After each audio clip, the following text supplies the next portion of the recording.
My name is Alyssa, 30 years old, and until last night, I believed I was marrying into one of the most respectable families in Manhattan. I only bought a single handbag, but my fiancé flew into a sudden violent rage, striking me twice across the face and threatening to cancel our entire wedding. He screamed that I was a selfish gold digger, draining his accounts, while his wealthy parents supposedly needed the cash. He had no idea that I am actually a senior forensic accountant, that the money he thought was his was entirely mine, and that my new bag held a secret that would absolutely destroy his family empire. Before I continue this story, let me know where you are watching from in the comments below. Hit like and subscribe if you have ever had to stand up to a toxic partner who underestimated your true worth. The sharp, deafening sound of a hand striking flesh echoed through the massive dining room. My head snapped to the side, and the side of my face crashed hard against the edge of the heavy mahogany dining table. A sharp, stinging pain radiated through my jaw, but before I could even process the shock, a second blow landed heavily against my other cheek. I stumbled backward, clutching my face as the room spun. Trevor, the man I was supposed to marry in less than a month, stood towering over me. His face was flushed a deep, furious red, the veins in his neck bulging against his crisp designer collar. He reached down and violently grabbed my newly purchased Hermes Kelly bag, a rare piece worth $15,000, and hurled it forcefully onto the polished hardwood floor. The heavy metal hardware clattered loudly against the wood. "Are you completely out of your mind?" Trevor screamed, his voice bouncing off the high vaulted ceilings of his family estate. "You dare max out my credit cards for this piece of absolute trash when my parents desperately need liquid cash to close on their new Aspen ski lodge? You are nothing but a selfish, pathetic gold digger. The wedding is officially off. I am not letting you drain my family dry." I stayed on the floor for a moment, the metallic taste of blood pooling in the corner of my mouth. The sheer audacity of his words almost made me laugh. Trevor genuinely believed he was the wealthy benefactor in our relationship. For the past 2 years, I had deliberately played the role of a quiet, low-level administrative clerk. Coming from the foster care system, I had learned early on that wealth attracted parasites. When I met Trevor, who constantly bragged about his position as vice president at his father's wealth management firm, I kept my true career as a senior forensic accountant for a massive hedge fund a complete secret. I wanted to see who he truly was behind the expensive suits and country club memberships. Tonight, he was finally showing his true colors. Before I could speak, the heavy oak doors of the dining room swung open. Trevor Mother Patricia strolled in wearing a silk dressing gown, casually sipping from a martini glass. She did not even flinch at the sight of me bleeding on her expensive rug. Instead, she stepped carefully around the discarded Hermes bag, her lips curling into a look of absolute disgust. "This is exactly what happens when you try to bring a foster kid into high society, Trevor," Patricia sneered, swirling the olive in her glass. "I warned you from the very beginning. She is just a street rat trying to leech off our noble bloodline. She will bleed us dry if you let her. Return the bag immediately, Alyssa. You have absolutely no right to flaunt such luxury items in my house. You belong in a thrift store, not a designer boutique." I looked up at Patricia, taking in her Botoxed face and the diamond tennis bracelet catching the light of the crystal chandelier above us. She had spent the last 2 years treating me like a charity case, constantly reminding me of my lack of pedigree and ensuring I knew my place at the bottom of their social hierarchy. She loved to boast about their generational wealth, their investments, and their exclusive social circles. But my trained accountant eyes had already noticed the cracks in their perfect facade. The missed maintenance on their estate, the whispers of declining clients at their firm, the desperate need for cash to close on a ski lodge they clearly could not afford. They were drowning in debt and pretending to swim. "You are going to take that bag back first thing in the morning," Trevor demanded, taking a threatening step closer to me. "And you are going to transfer the refund directly into my checking account to compensate for the embarrassment you have caused me today. You owe this family for taking you in." I pushed myself up from the cold floor. I did not shed a single tear. The frightened, submissive fiancé they thought they knew vanished in that exact second. Every moment of their condescension, every backhanded compliment, and every sneer over the past 2 years flashed through my mind. I reached up with the back of my hand and calmly wiped the drop of blood leaking from my cut lip. The metallic taste grounded me, reminding me that the time for playing the weak orphan was officially over. I smoothed down my skirt, walked over to where the Hermes Kelly bag lay discarded, and picked it up. I brushed a speck of dust off the pristine leather. Without breaking eye contact with the man who had assaulted me, I reached toward the bag. I unzipped the inner pocket, slipping my hand inside. My fingers closed around a folded piece of paper. I pulled it out, holding it up between us, and allowed a cold, calculated smile to spread across my face. I unfolded the crisp piece of paper with deliberate slowness. The heavy silence in the grand dining room was broken only by Trevor taking sharp, ragged breaths. I stepped forward and threw the document directly at his chest. The paper fluttered down, landing gracefully at the tips of his expensive Italian leather loafers. "Pick it up, Trevor. Read it aloud for the room," I commanded. My voice did not shake. The trembling, submissive girl he thought he had under his thumb was completely gone. I was no longer the quiet fiancé desperate for a family. I was a woman holding all the cards. Trevor glared at me, his jaw clenching tightly, but his eyes darted down to the paper. He snatched it off the hardwood floor. His eyes scanned the bank logo at the top, and I watched the arrogant flush drain entirely from his cheeks. His face turned a sickly pale white. "It is a bank statement," I stated, pacing slowly around the edge of the massive mahogany table. "The billing name is Alyssa, not Trevor, not your family trust. My name. The account routing numbers match my personal checking account, completely independent of the joint account you pressured me to open last month. That Hermes Kelly bag was purchased with my money. Money I earned. You do not own that bag. You do not own the credit card. And you certainly do not own me." Trevor crumpled the statement in his fist. "You are lying. You work as a low-level clerk. There is no way you have $15,000 sitting around for a purse. You must have stolen from my family accounts and transferred it to yourself." I let out a sharp, genuine laugh. "Stolen. That is a very interesting choice of words coming from you, Trevor." I took another step closer, forcing him to look me in the eye. "Let us talk about theft. Yesterday afternoon at precisely 2:15, I received a fraud alert on that exact same credit card. Someone had physically presented my card at a luxury watch boutique downtown. A charge of $5,000 was processed for a vintage Rolex. Do you want to explain to me how my private card magically ended up in your wallet, Trevor?" Trevor swallowed hard. His eyes darted nervously toward the hallway. "I just needed to borrow it. I was going to pay you back. My funds are tied up in complex investments right now. It was a temporary loan between partners." "You stole from me to buy jewelry while screaming that your parents are desperate for cash to close on a ski lodge," I shot back. "Your entire life is a mirage. You are drowning in debt, and you thought you could use me as your personal automated teller machine. You thought because I grew up in the foster system, I would be too stupid to check my own financial statements." Before Trevor could formulate another pathetic excuse, the sharp clack of high heels echoed against the marble floor of the foyer.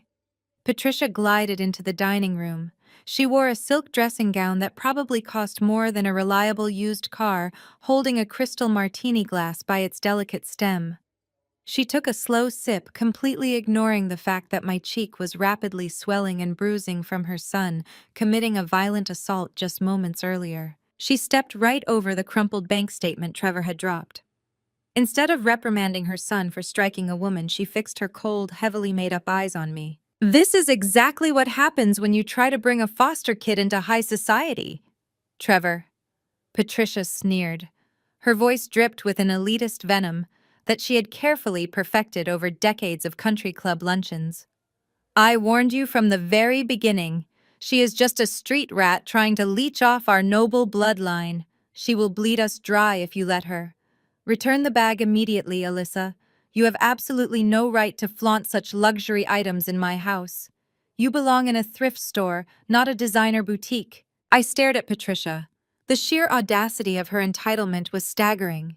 She truly believed her family was royalty, completely blind to the fact that their noble bloodline was currently being funded by credit card fraud and mounting liabilities. I knew the truth. My years of forensic accounting had taught me how to read the hidden language of desperate people. The way Patricia reused her designer gowns, the unpaid property tax notices I had spotted in the mail, the way Trevor sweated whenever the phone rang. They were broke. They were sinking fast and grabbing onto anyone they could pull down with them. Your noble bloodline cannot even afford the mortgage on this house, Patricia, I said evenly. I am not returning anything. And I am certainly not taking orders from a woman who funds her martini habit with borrowed money from creditors who are about to knock on that front door. Patricia gasped, her hand flying to her chest. How dare you speak to me that way in my own home? You ungrateful little wretch. We took you in. We gave you a taste of real class. Trevor, I want her out of this house tonight. Trevor puffed out his chest, trying to regain his dominant posture. You heard my mother. We are done. I am canceling the wedding venue tomorrow morning. You will be lucky if I do not press charges for you trying to extort us. I felt a deep, satisfying calm wash over me. Canceling the wedding was exactly what I wanted. But I needed them to dig their own graves first.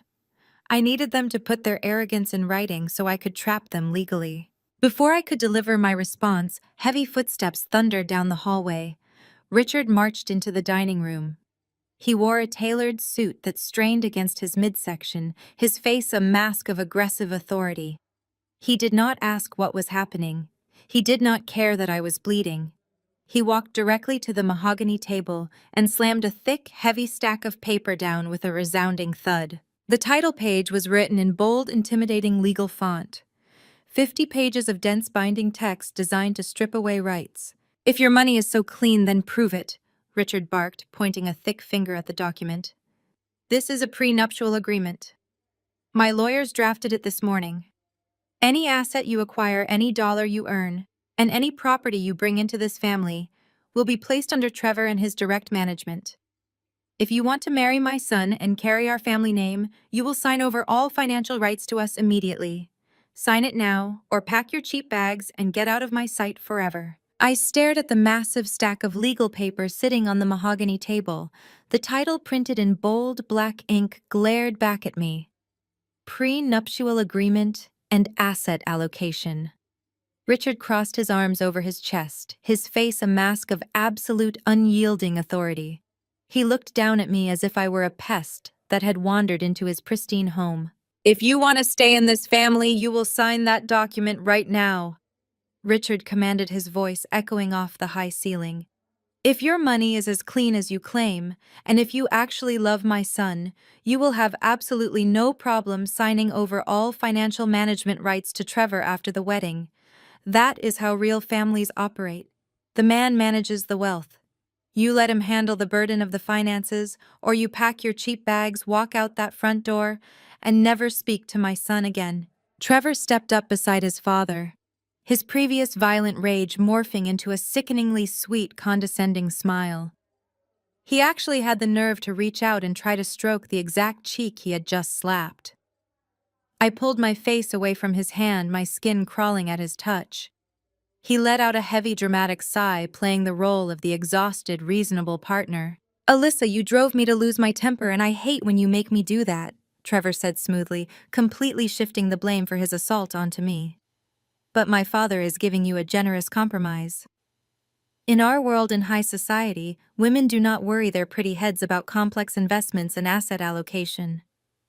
You do not have the education or the pedigree to manage serious wealth. Just sign the paper. Show me you are committed to this marriage, and I will forgive you for that ridiculous stunt with the handbag. Patricia chimed in from her spot near the grand staircase. She took a long, slow sip of her martini, the ice clinking loudly against the crystal glass. She waved her free hand in the air, dismissing my very existence. You should be falling on your knees thanking us, Patricia drawled, her words slightly slurred but dripping with elitist venom. Most families of our stature would have thrown a foster child out onto the street the moment she showed her face at the country club. We are offering you a contract.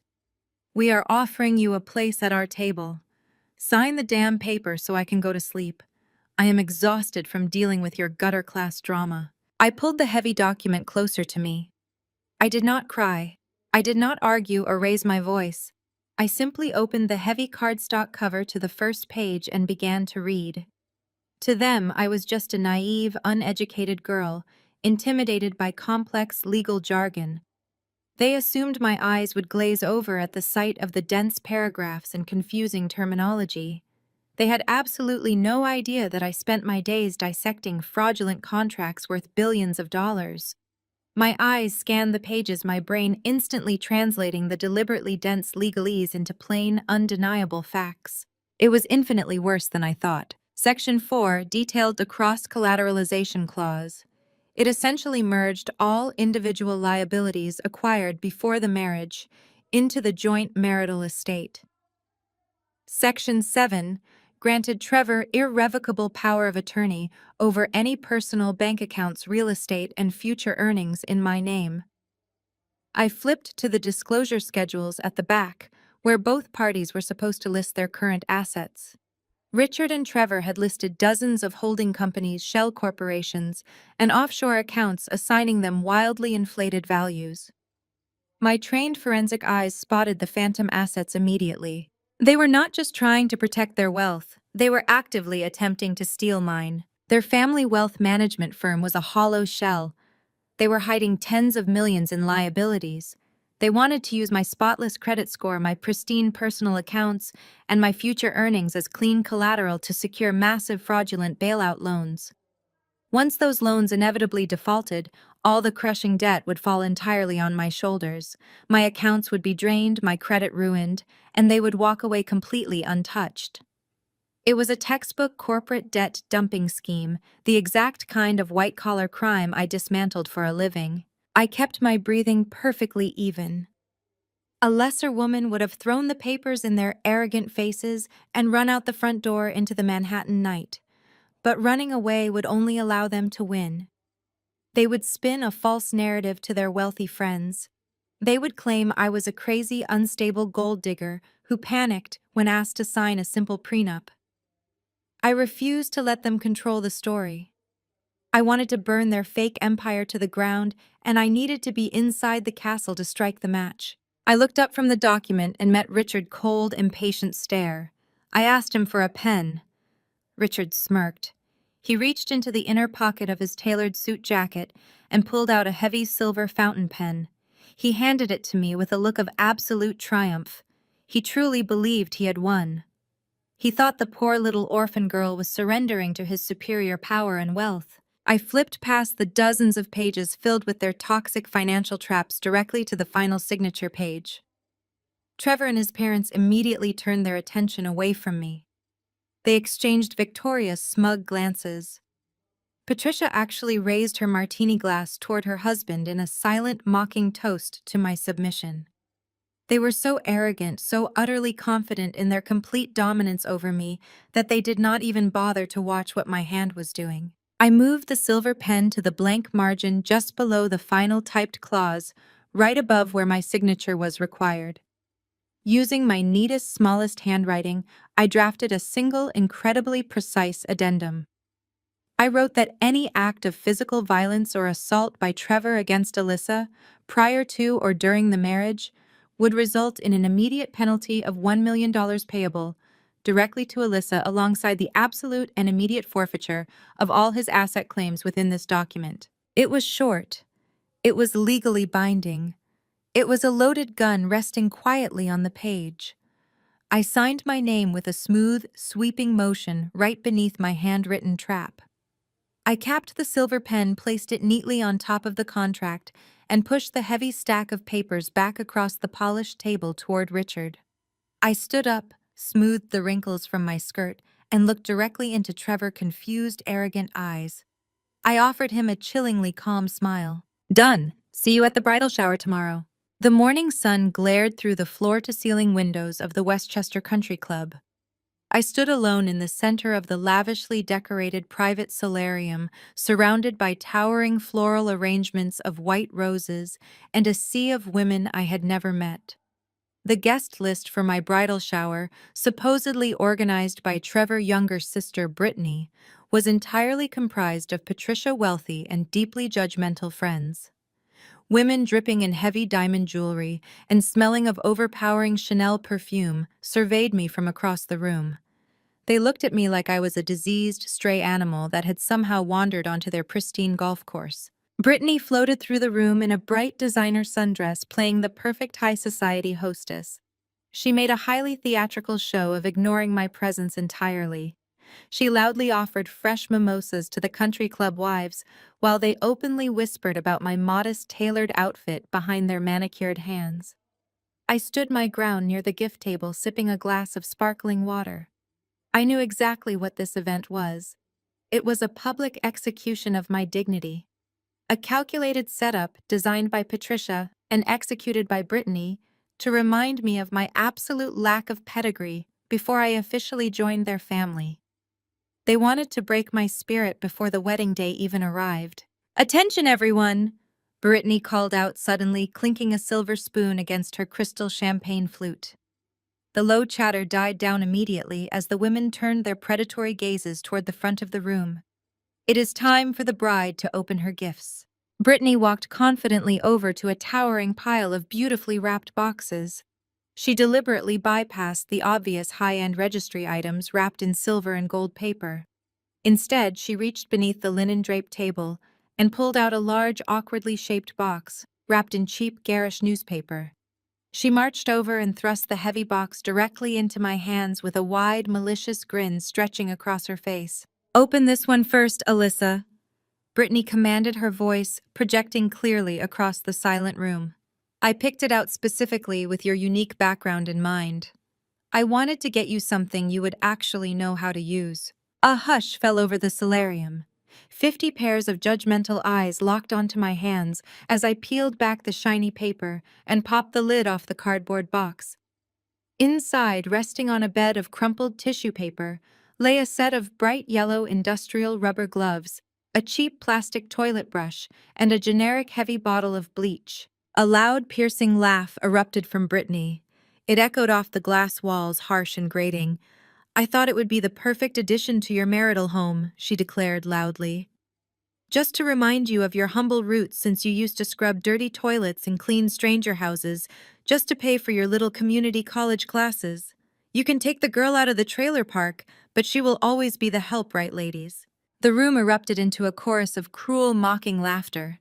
Women in their 50s and 60s pointed their manicured fingers at me, their faces twisted in deep amusement.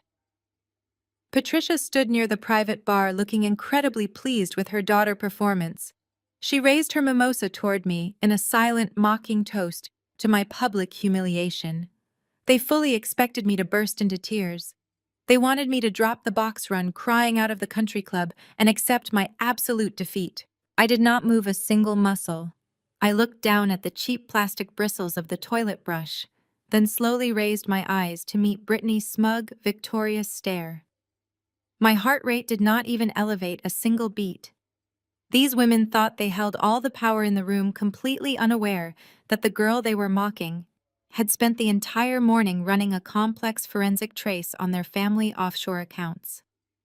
I knew for an absolute fact that Brittany Platinum credit card was currently overdrawn by $60,000.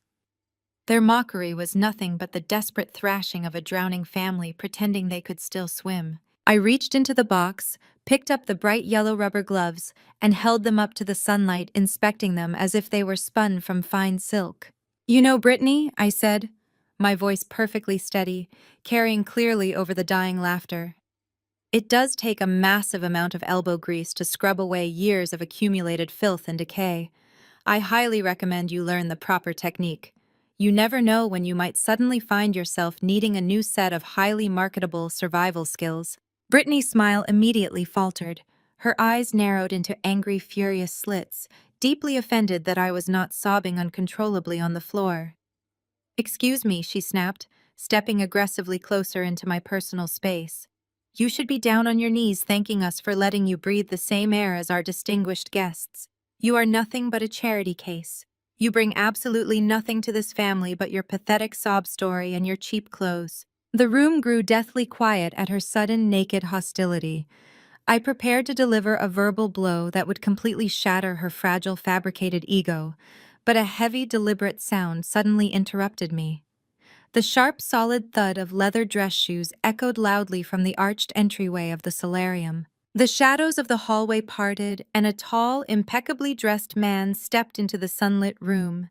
He strode with absolute purpose directly past the stunned, silent wives of the country club. He reached the gift table and slammed a breathtakingly expensive, massive bouquet of rare black orchids down right next to the cheap plastic toilet brush. The heavy impact rattled the crystal champagne glasses, instantly silencing the lingering whispers and wiping the smug, arrogant look completely off Brittany's face. The man straightened his perfectly tailored suit jacket and turned to face the crowd of gawking women. It was Jamal, Brittany's husband. I had only met him a handful of times at forced family dinners, but I had always noticed how quiet he kept himself observing the room with sharp, highly intelligent eyes. Today, however, he was not staying quiet in the background. "That is enough," Brittany Jamal's voice boomed deep and unwavering, cutting sharply through the stifling atmosphere of the solarium. "This behavior is absolutely disgusting. You invited Alyssa here under the guise of welcoming her into the family only to stage a pathetic juvenile spectacle. You should be deeply ashamed of yourself." The country club wives gasped collectively, clutching their pearl necklaces and exchanging scandalized looks. Brittany's face turned a splotchy, furious crimson. She hated being challenged, but being publicly reprimanded by her own husband in front of her mother's elite social circle was the ultimate insult. She marched up to Jamal, her index finger jabbing aggressively into his chest. "How dare you speak to me like that?" Brittany hissed, her voice vibrating with venom. "You do not get to come into my country club and embarrass me. Do you forget who you are talking to? You forget exactly where you came from, Jamal. You grew up with absolutely nothing. You were drowning in 6 figures of law school debt before my father wrote a check to rescue you from your pathetic lower-class life. My family bought and paid for your entire existence. You are only standing in this beautiful room because we allow it. You are a charity case just like her." The blatant racism and classism in her words hung heavily in the air. She was weaponizing his background, demanding total submission in exchange for her family financial leverage. She fully expected him to cower, to lower his head, and apologize for stepping out of line in front of her wealthy friends. Jamal did not blink. He did not raise his voice or match her hysterical energy. He looked down at her with a chilling mixture of pity and absolute disdain. "Your family did not rescue me, Brittany," Jamal replied, his tone ice cold. "Donovan paid off my student loans because he needed a minority face to parade around at his corporate diversity galas while keeping me chained to his firm with a predatory employment contract. You mistake financial abuse for generosity." He turned his back on his fuming wife, completely dismissing her tantrum. He looked at me, gesturing toward the large French doors leading out to the wraparound terrace. "Alyssa," Jamal said smoothly, extending his hand. "I think we have both had enough of this toxic environment. Let us get some fresh air." I nodded, stepping away from the gift table and the ridiculous box of cleaning supplies. I walked past the silent, staring women and joined Jamal. We stepped out onto the wide stone balcony, shutting the heavy glass doors behind us, instantly muting the frantic, angry buzzing of Patricia and her friends inside. The crisp afternoon breeze was a welcome relief from the suffocating perfume and hostility of the solarium. We walked to the edge of the balcony, overlooking the perfectly manicured 18th hole. Jamal leaned his forearms against the stone balustrade and let out a long, weary breath. "I am sorry you had to sit through that," he said quietly, keeping his eyes on the rolling green hills. "I have watched them pull this exact same psychological warfare routine for years. They find someone they perceive as weak, someone outside their tax bracket, and they try to grind them into the dirt just to feel superior." "You do not have to apologize for them, Jamal," I replied, studying his profile.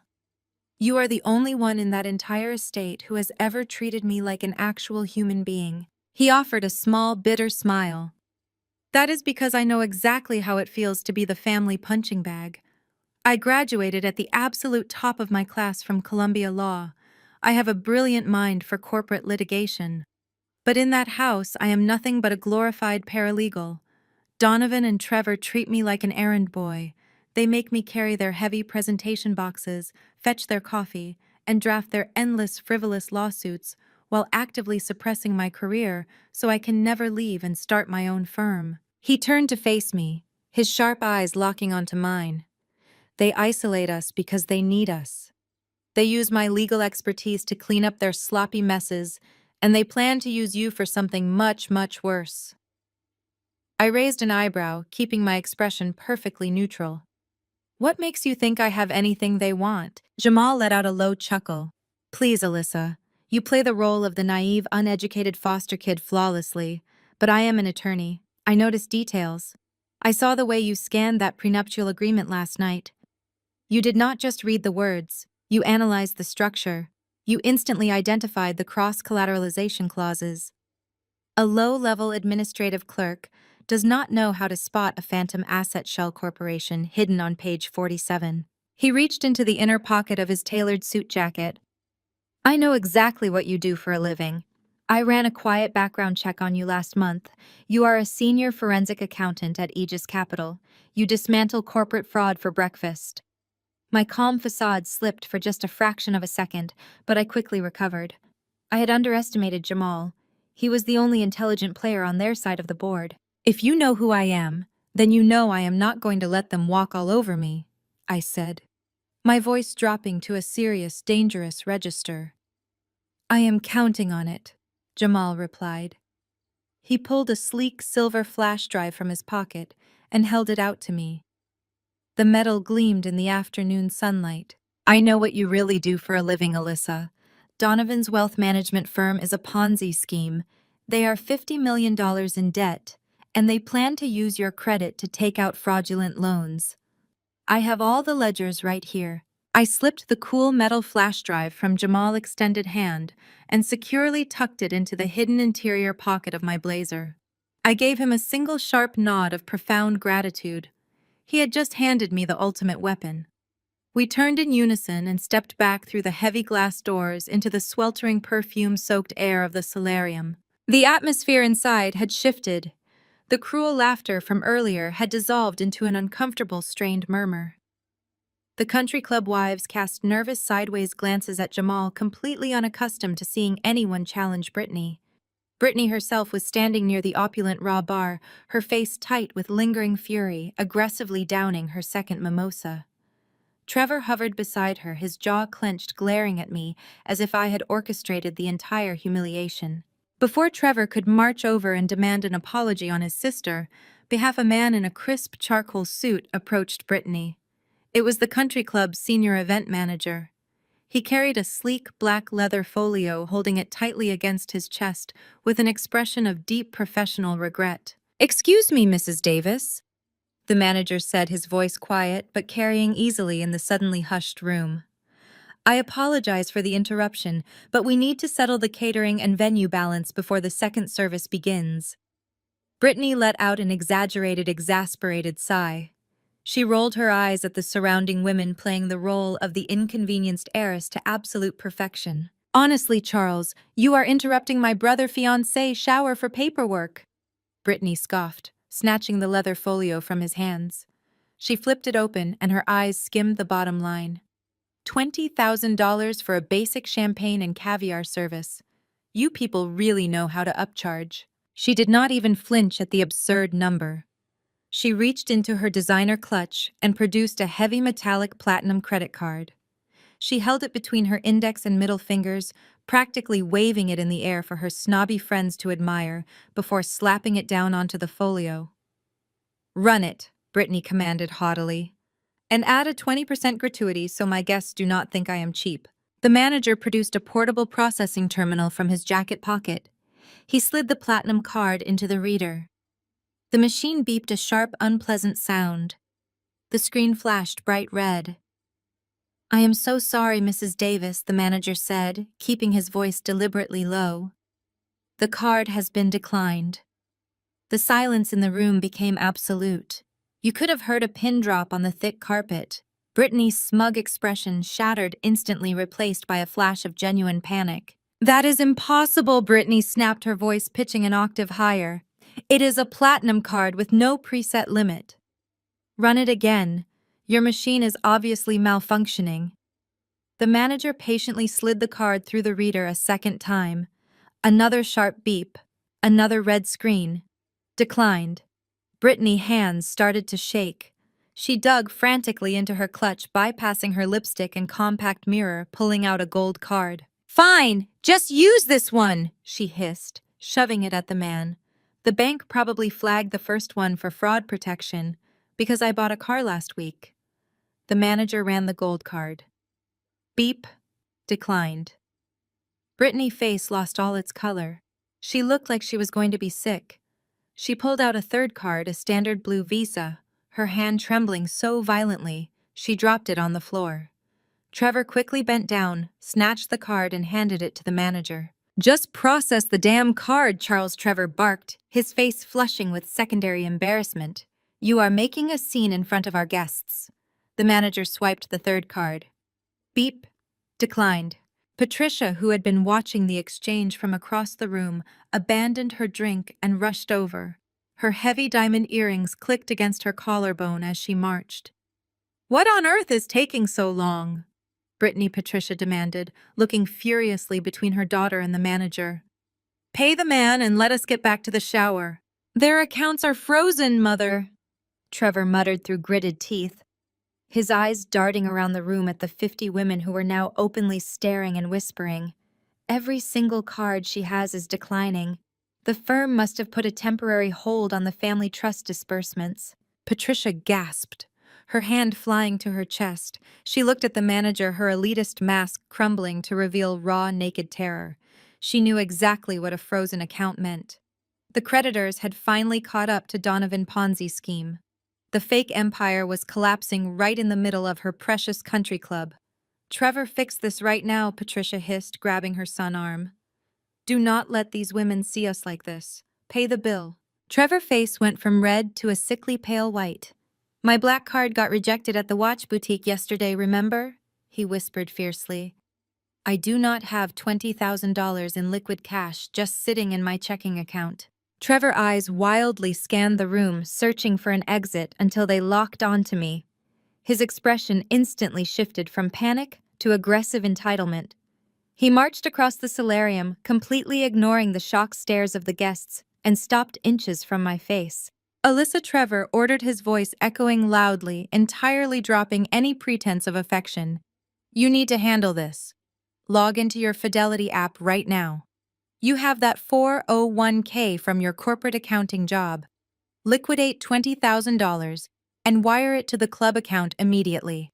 I stared at him, letting the sheer audacity of his demand wash over me. "You want me to drain my retirement savings to pay for your sister party?" I asked, keeping my voice dangerously calm and projecting it clearly so every woman in the room could hear. "You owe us," Trevor snapped, stepping closer, trying to physically intimidate me into compliance. "My family took you in. We elevated you. We introduced you to society. You would still be wearing cheap suits and eating instant noodles if we had not accepted you. The least you can do is pull your weight when a banking error causes a minor inconvenience. Just pay the bill and show some damn gratitude for your roots." The country club wives held their collective breath, waiting for the poor, unpedigreed fiancé to break down and surrender her life savings just to belong. I shook my head slowly, looking at Trevor as if he were a petulant, misbehaving child. "I am not touching my retirement, Trevor," I stated firmly, my voice ringing out like a judge gavel. "Your family financial incompetence is not my emergency." Trevor opened his mouth to scream at me, to hurl another insult about my background, but I did not give him the chance. I unclasped the hardware on my authentic self-funded Hermes Kelly bag. I bypassed my standard debit cards and my lip gloss. I reached into the hidden zippered compartment and pulled out a solid titanium card. It was heavy, cool to the touch, and completely black. I walked past a stunned, gaping Trevor and stopped directly in front of the event manager. I held out the American Express Centurion card, the legendary black card, a card issued by invitation only to individuals with a minimum net worth that far exceeded Donovan's crumbling, fraudulent empire. A loud collective gasp rippled through the solarium as the wealthy women instantly recognized the solid metal card. "Run this, Charles," I instructed smoothly, placing the titanium card directly onto his leather folio. "And keep the 20% gratuity. I would hate for anyone to think I am cheap." Charles handled the heavy black metal with the reverence of a man handling a loaded weapon. He slid the titanium card into the portable terminal. The entire room held its collective breath. The country club wives, previously buzzing with malicious gossip, were now completely transfixed by the small electronic device. A pleasant, high-pitched beep signaled the immediate approval. Charles exhaled a long breath of relief. The machine instantly whirred to life, spitting out a crisp white receipt. Before Charles could even tear the paper from the machine, Brittany lunged forward. Her perfectly manicured fingers snatched the receipt right out of the manager hand. She held it up to the natural light streaming through the solarium windows, her eyes scanning the ink with desperate, frantic energy. She was hunting for a mistake, a declined message, anything to prove I was the fraud she desperately needed me to be. Instead, her face contorted into a mask of absolute shock. The color drained entirely from her cheeks, leaving her designer bronzer looking stark and unnatural against her pale skin. "Why does your name say Aegis Capital underneath it?" Brittany screamed, her voice cracking as she shoved the receipt toward my face. "That is the multi-billion-dollar hedge fund." The name dropped into the room like a live grenade. The wealthy country club wives immediately began murmuring among themselves, their posture shifting from condescending to openly intimidated. Aegis Capital was not just another financial institution. It was the apex predator of Wall Street. It was the firm that bought and sold companies like toys, an untouchable fortress of generational wealth and ruthless efficiency. Trevor froze completely. The aggressive, condescending sneer vanished from his face, replaced by a look of sheer, unadulterated greed. His eyes widened as the realization hit him. Aegis Capital. The exact firm his father, Richard Donovan, had been desperately courting for the past 6 months. Donovan Wealth Management was currently drowning in $50 million of toxic debt, operating as a glorified Ponzi scheme on the brink of catastrophic collapse. Aegis Capital was the only firm in the city with the liquid assets capable of providing the bailout loan Trevor and his father needed to avoid federal prison. They had been rejected by the Aegis Executive Board 3 times this quarter. They could not even get past the lobby security. Now the woman Trevor had just spent the last 20 minutes belittling was holding a Centurion card linked directly to the Aegis corporate accounts. Trevor took a slow step toward me, his entire demeanor shifting. The angry, abusive man vanished instantly, replaced by the slick, charming salesman he used to trap his victims. He smoothed his tie and offered a sickeningly sweet smile. "Alyssa, sweetheart." Trevor purred, his voice dropping to a smooth, persuasive octave. "You never told me you worked for Aegis Capital. I thought you were just pushing papers at some local accounting firm." I looked at him, my expression perfectly blank. I needed him to swallow the bait whole. I needed his monumental arrogance to blind him to the reality of the situation. "I am just a low-level administrative assistant," I said smoothly, injecting just enough naive innocence into my tone. "They gave me a corporate card to buy office supplies. You know, high-end printer ink, premium presentation folders, catering for the board meetings.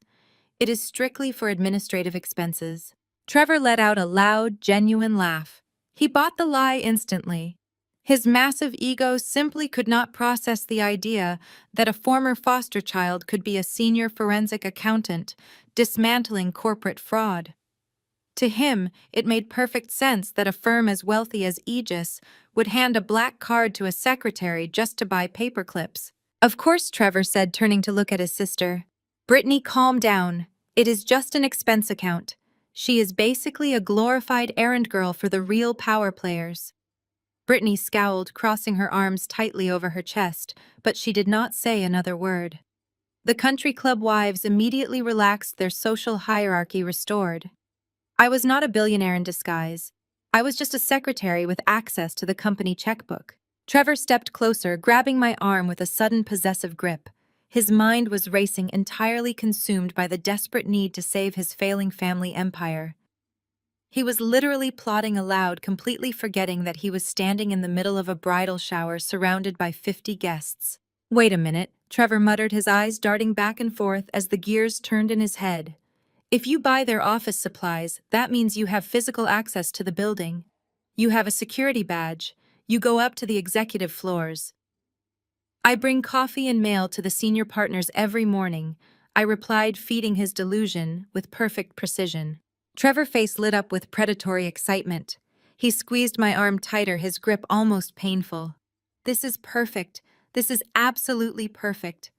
Do you have any idea how hard it is to get a meeting with the Aegis managing directors? They have a wall of receptionists and security guards keeping us out. But you are already inside. You are invisible to them.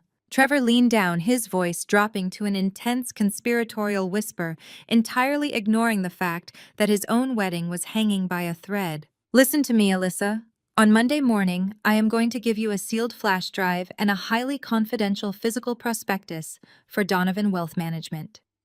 When you deliver the morning coffee to the senior partners, you are going to slip that file directly onto the managing director desk. You will bypass their entire security protocol. You will get our firm directly in front of the people who sign the checks. I stared at him, letting the absolute absurdity of his plan wash over me.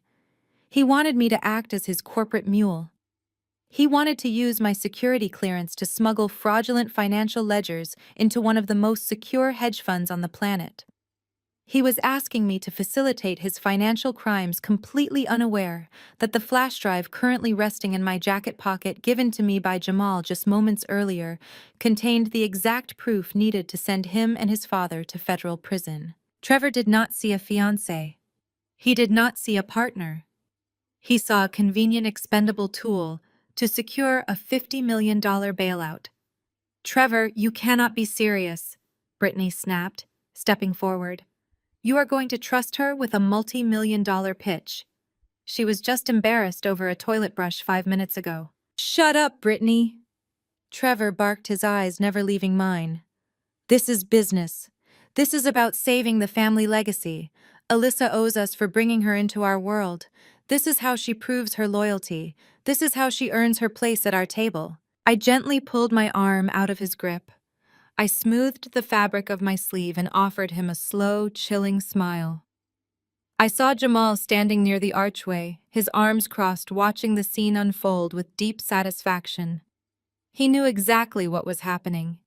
He knew the trap Trevor had just walked directly into. You are right, Trevor, I said, my voice dripping with honeyed compliance. I should definitely bring your files directly to the Aegis executive team on Monday morning. I will make sure your firm gets exactly the attention it deserves. Trevor grinned, puffing out his chest with sheer, unadulterated arrogance. He had no idea that I was not an administrative assistant. He had no idea I was the exact senior forensic accountant assigned to audit his fraudulent company.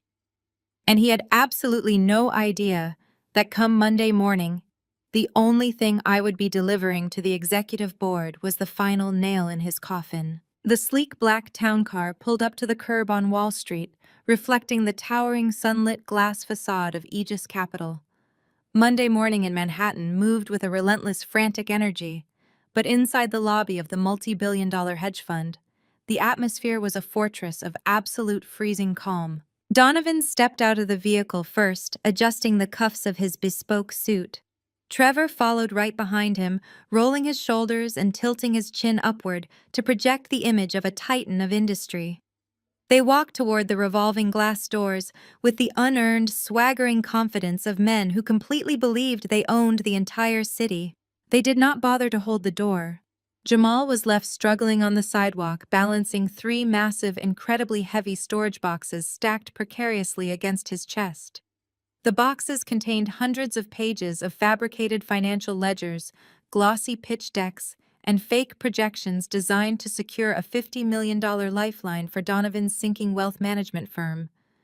Jamal shifted the immense weight, his jaw clenching as the sharp cardboard corners dug into his forearms, and followed his father-in-law and brother-in-law into the building. The Aegis lobby was a cathedral of imported Italian marble and brushed steel. Security guards in tailored suits stood strategically near the elevator banks. Behind a sprawling curved reception desk, a highly professional receptionist was typing rapidly on a dual-monitor setup. Trevor marched directly up to the desk, bypassing the designated visitor line. He slammed his hand flat on the polished marble surface, demanding immediate attention. "We are expected," Trevor announced, his voice booming across the quiet lobby. "Donovan Wealth Management. We have a private meeting scheduled with the executive board. Make sure they know we have arrived and have someone fetch us coffee. Black 2 sugars." The receptionist did not flinch at his abrasive tone. She calmly finished her keystroke, looked up, and met Trevor's arrogant stare with a perfectly neutral expression. She typed his name into the system, her eyes scanning the screen. "Ah, yes. Mr. Donovan and Mr. Trevor," the receptionist said smoothly, ignoring the coffee demand entirely. "You have been cleared for the executive floor. Please proceed to the private elevator on your far left. Security will grant you access." Trevor shot a triumphant, smug grin at his father. Donovan nodded back, equally pleased. They actually believed that Alyssa, the girl they assumed was just a lowly administrative assistant, had secured them VIP access. They thought they had outsmarted a multi-billion-dollar institution by manipulating a glorified errand girl. They turned toward the private elevators, walking at a brisk, entitled pace. Jamal lagged a few feet behind the heavy boxes, severely restricting his movement. He hurried to catch up, his breathing slightly elevated from the physical strain. As they reached the brushed steel doors of the executive lift, Donovan turned around.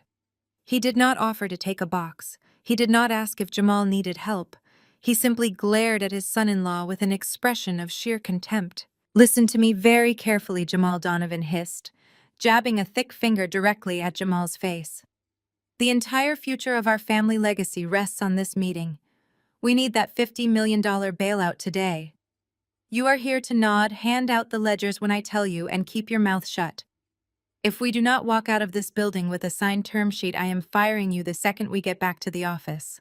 And I will personally call every senior partner in Manhattan to ensure you never practice law in this state again.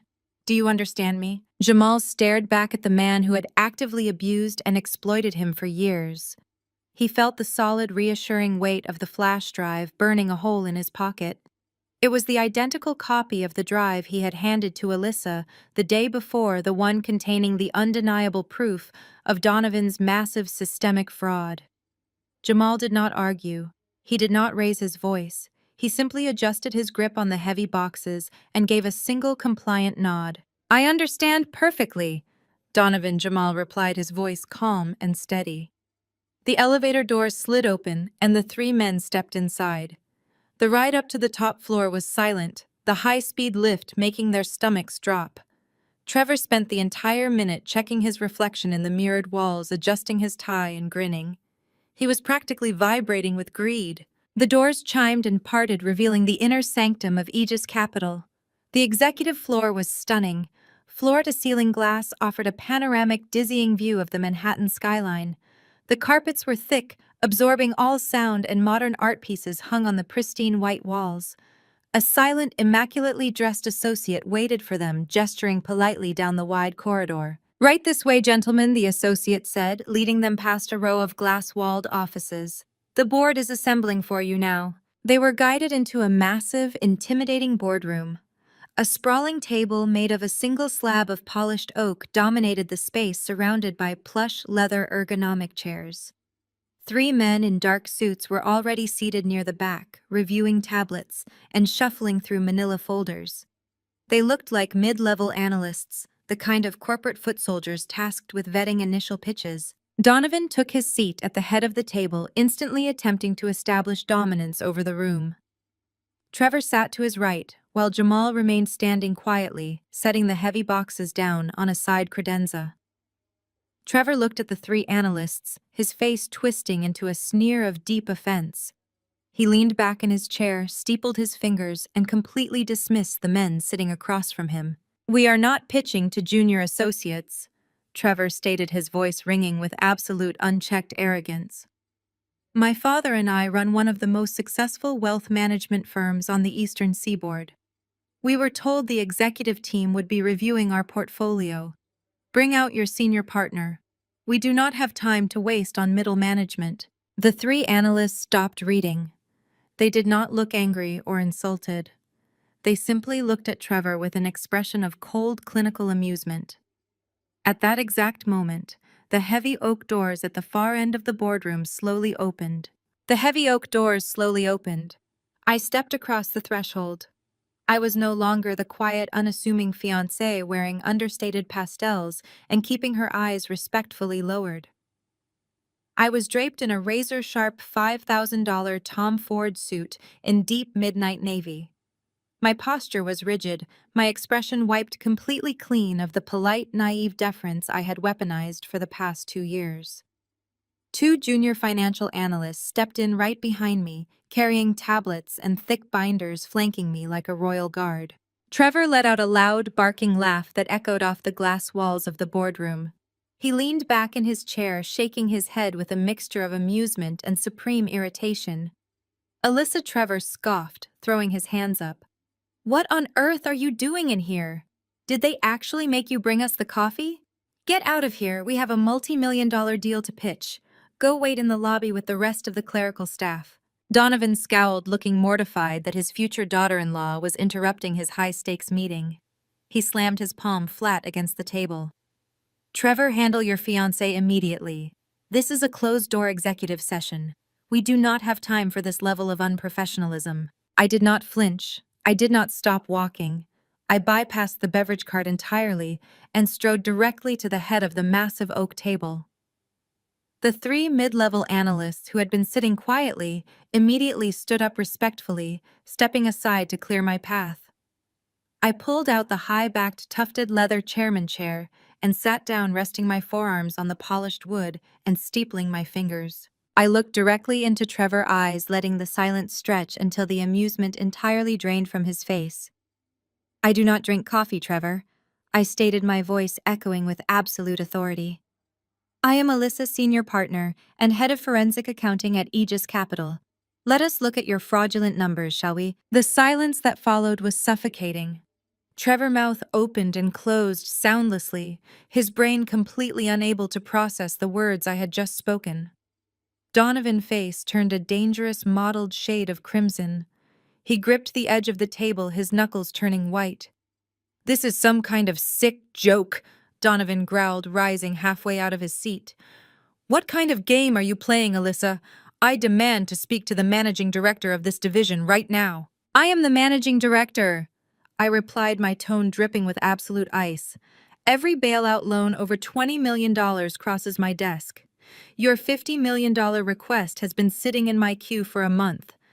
I just needed to verify the absolute depths of your insolvency before I crushed it." I gestured to the large presentation screen mounted on the wall behind me. One of my junior analysts tapped a tablet and the screen flared to life, displaying a sprawling, complex financial web. "Let us start with this fabricated garbage you submitted to my acquisitions team last week," I continued, pointing a laser pen at the screen. "Specifically the documents you provided, named Shell_Corp_Audit_01 docx and Shell_Corp_Audit_02 docx. My team ran a basic stress test on your projected revenue streams. You listed 7 different shell corporations in the Cayman Islands as active revenue-generating subsidiaries. The problem is, those companies do not exist. They are ghost entities designed to artificially inflate your collateral." Trevor's face lost all its color. He looked like a man standing on the trapdoor of the gallows. "But you are an administrative assistant," he stammered, his voice cracking. "You told me you buy office supplies." "I told you what your massive ego needed to hear," I corrected sharply. "You made yourself the easiest target in Manhattan by assuming a woman without a trust fund must also be completely devoid of intelligence." I turned my attention to Jamal, who was still standing quietly by the side credenza near the heavy presentation boxes he had been forced to carry. "Jamal, if you would be so kind as to provide the actual ledgers I requested smoothly." Jamal offered a small, deeply triumphant smile. He picked up his briefcase, walked directly past his fuming father-in-law, and placed a sleek silver flash drive onto the oak table right in front of me. He completely ignored Donovan's sputtering outrage. "Jamal, what do you think you are doing?" Donovan roared, the veins in his neck bulging. "You work for me. I will have you disbarred by lunchtime." "Actually," Donovan Jamal replied, adjusting his suit jacket with absolute calm, "my employment contract explicitly voids any non-disclosure agreements in the event of active ongoing felony fraud. I am legally protected under federal whistleblower statutes. You cannot touch my law license, but the federal government is definitely going to touch yours." I plugged the flash drive into my terminal. The screen behind me shifted, displaying a new, incredibly damning set of spreadsheets. "These are the real internal audits," I announced to the room. "The files matching audit underscore trace underscore 03 dot docx and audit underscore trace underscore 04 dot docx, which Jamal so graciously decrypted for my team over the weekend. These documents show the exact routing numbers your firm used to siphon retirement funds from your elderly clients to pay off your aggressive short position losses. You are running a textbook Ponzi scheme, Donovan. You are bleeding capital, and you thought you could walk into my building, act like masters of the universe, and walk out with $50 million of our money to plug the holes in your sinking ship." Trevor jumped up from his chair, his breathing ragged and shallow. He looked wildly around the room, realizing the walls were closing in. He slammed his hands on the table, leaning toward me with a desperate, frantic energy. "You set us up!" Trevor shouted, his voice echoing with sheer panic. "You infiltrated my family just to audit my firm. We can sue you for corporate espionage. This is highly illegal." "Do not flatter yourself, Trevor," I replied, my voice dropping to a dangerous, lethal register. "Aegis Capital flagged your wealth management firm for severe financial irregularities long before I ever met you at that charity gala. You were already bleeding in the water. I just volunteered to be the shark that finished you off." Donovan collapsed back into his chair, his arrogant, commanding posture entirely shattered. He looked like a broken, defeated old man. He turned to look at Trevor, his eyes filled with absolute disgust. "You told me she was a nobody," Donovan hissed at his son. "You brought a federal auditor into my house and you put a ring on her finger." Trevor stumbled backward, his knees hitting his chair. He looked at me, his eyes pleading. "Alyssa, please. We can make a deal. We are getting married. You are going to be a part of this family." I reached into my pocket, pulled out the massive, gaudy diamond engagement ring, and tossed it onto the polished oak table. It hit the wood with a sharp final clatter that echoed through the silent boardroom. "There will be no wedding," I stated coldly, "and there will be no deal. Your loan application is formally denied. Furthermore, as a federally regulated financial institution, Aegis Capital is legally obligated to report any hard evidence of systemic financial fraud to the Securities and Exchange Commission." I stood up, buttoning my suit jacket, and looked down at the two men who had spent the last 2 years treating me like disposable trash. "You are ruined," I said quietly, letting the absolute reality of their situation settle over them like a burial shroud. "The SEC will freeze all of your remaining corporate and personal assets by the end of the business day. I highly suggest you enjoy the view from this window, gentlemen, because it is the last time either of you will ever see the inside of a Wall Street boardroom.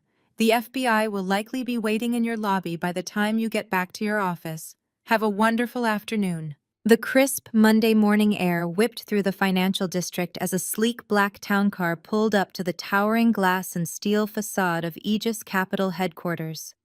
Donovan and Trevor stepped onto the pavement, adjusting the cuffs of their bespoke Italian suits. They tilted their chins upward, looking at the massive skyscraper with the unearned, swaggering confidence of men who truly believed they owned the city. They did not bother to hold the heavy glass doors. Jamal was left struggling on the sidewalk, balancing 3 massive, incredibly heavy storage boxes stacked precariously against his chest. The boxes contained hundreds of pages of fabricated financial ledgers and fake projections designed to secure a $50 million lifeline for Donovan's sinking wealth management firm. Jamal shifted the immense weight, his jaw clenching, as the sharp cardboard corners dug into his forearms, and quietly followed his father-in-law and brother-in-law into the building. The Aegis lobby was a cathedral of imported marble and brushed steel. Behind a sprawling curved reception desk, a highly professional receptionist was typing rapidly. Trevor marched directly up to the desk, bypassing the designated visitor line. He slapped his hand flat on the polished marble surface. "We are expected," Trevor announced, his voice booming across the quiet lobby. "Donovan Wealth Management. We have a private meeting scheduled with the executive board. Make sure they know we have arrived and have someone fetch us coffee. Black, 2 sugars." The receptionist did not flinch at his abrasive tone. She calmly met Trevor's arrogant stare with a perfectly neutral expression, typing his name into the system. "Ah, yes, Mr. Donovan and Mr. Trevor," the receptionist said smoothly, ignoring the coffee demand entirely. "You have been cleared for the executive floor. Please proceed to the private elevator on your far left." Trevor shot a triumphant grin at his father. They actually believed that I, the woman they assumed was just a lowly administrative assistant, had secured them VIP access. They turned toward the private elevators, walking at a brisk, entitled pace. Jamal lagged a few feet behind. As they reached the brushed steel doors, Donovan turned around. He did not offer to take a box. He simply glared at his son-in-law with an expression of sheer contempt. "Listen to me very carefully," Jamal, Donovan hissed, jabbing a thick finger directly at Jamal's face as the elevator doors slid shut. "The entire future of our family legacy rests on this meeting. We need that $50 million bailout today. You are here to not hand out the ledgers when I tell you, and keep your mouth shut. If we do not walk out of this building with a signed term sheet, I am firing you the second we get back to the office. And I will personally ensure you never practice law in this state again. Do you understand me?" Jamal stared back at the man who had actively abused and exploited him for years. He felt the solid, reassuring weight of the flash drive burning a hole in his pocket. "I understand perfectly, Donovan," Jamal replied, his voice calm and steady. The doors chimed and parted, revealing the inner sanctum of Aegis Capital. They were guided down a wide corridor and into a massive, intimidating boardroom. A sprawling table made of a single slab of polished oak dominated the space. 3 men in dark suits were already seated near the back, reviewing tablets. They looked like mid-level analysts, the kind of corporate foot soldiers tasked with vetting initial pitches. Donovan took his seat at the head of the table. Trevor sat to his right while Jamal remained standing quietly, setting the heavy boxes down on a side credenza.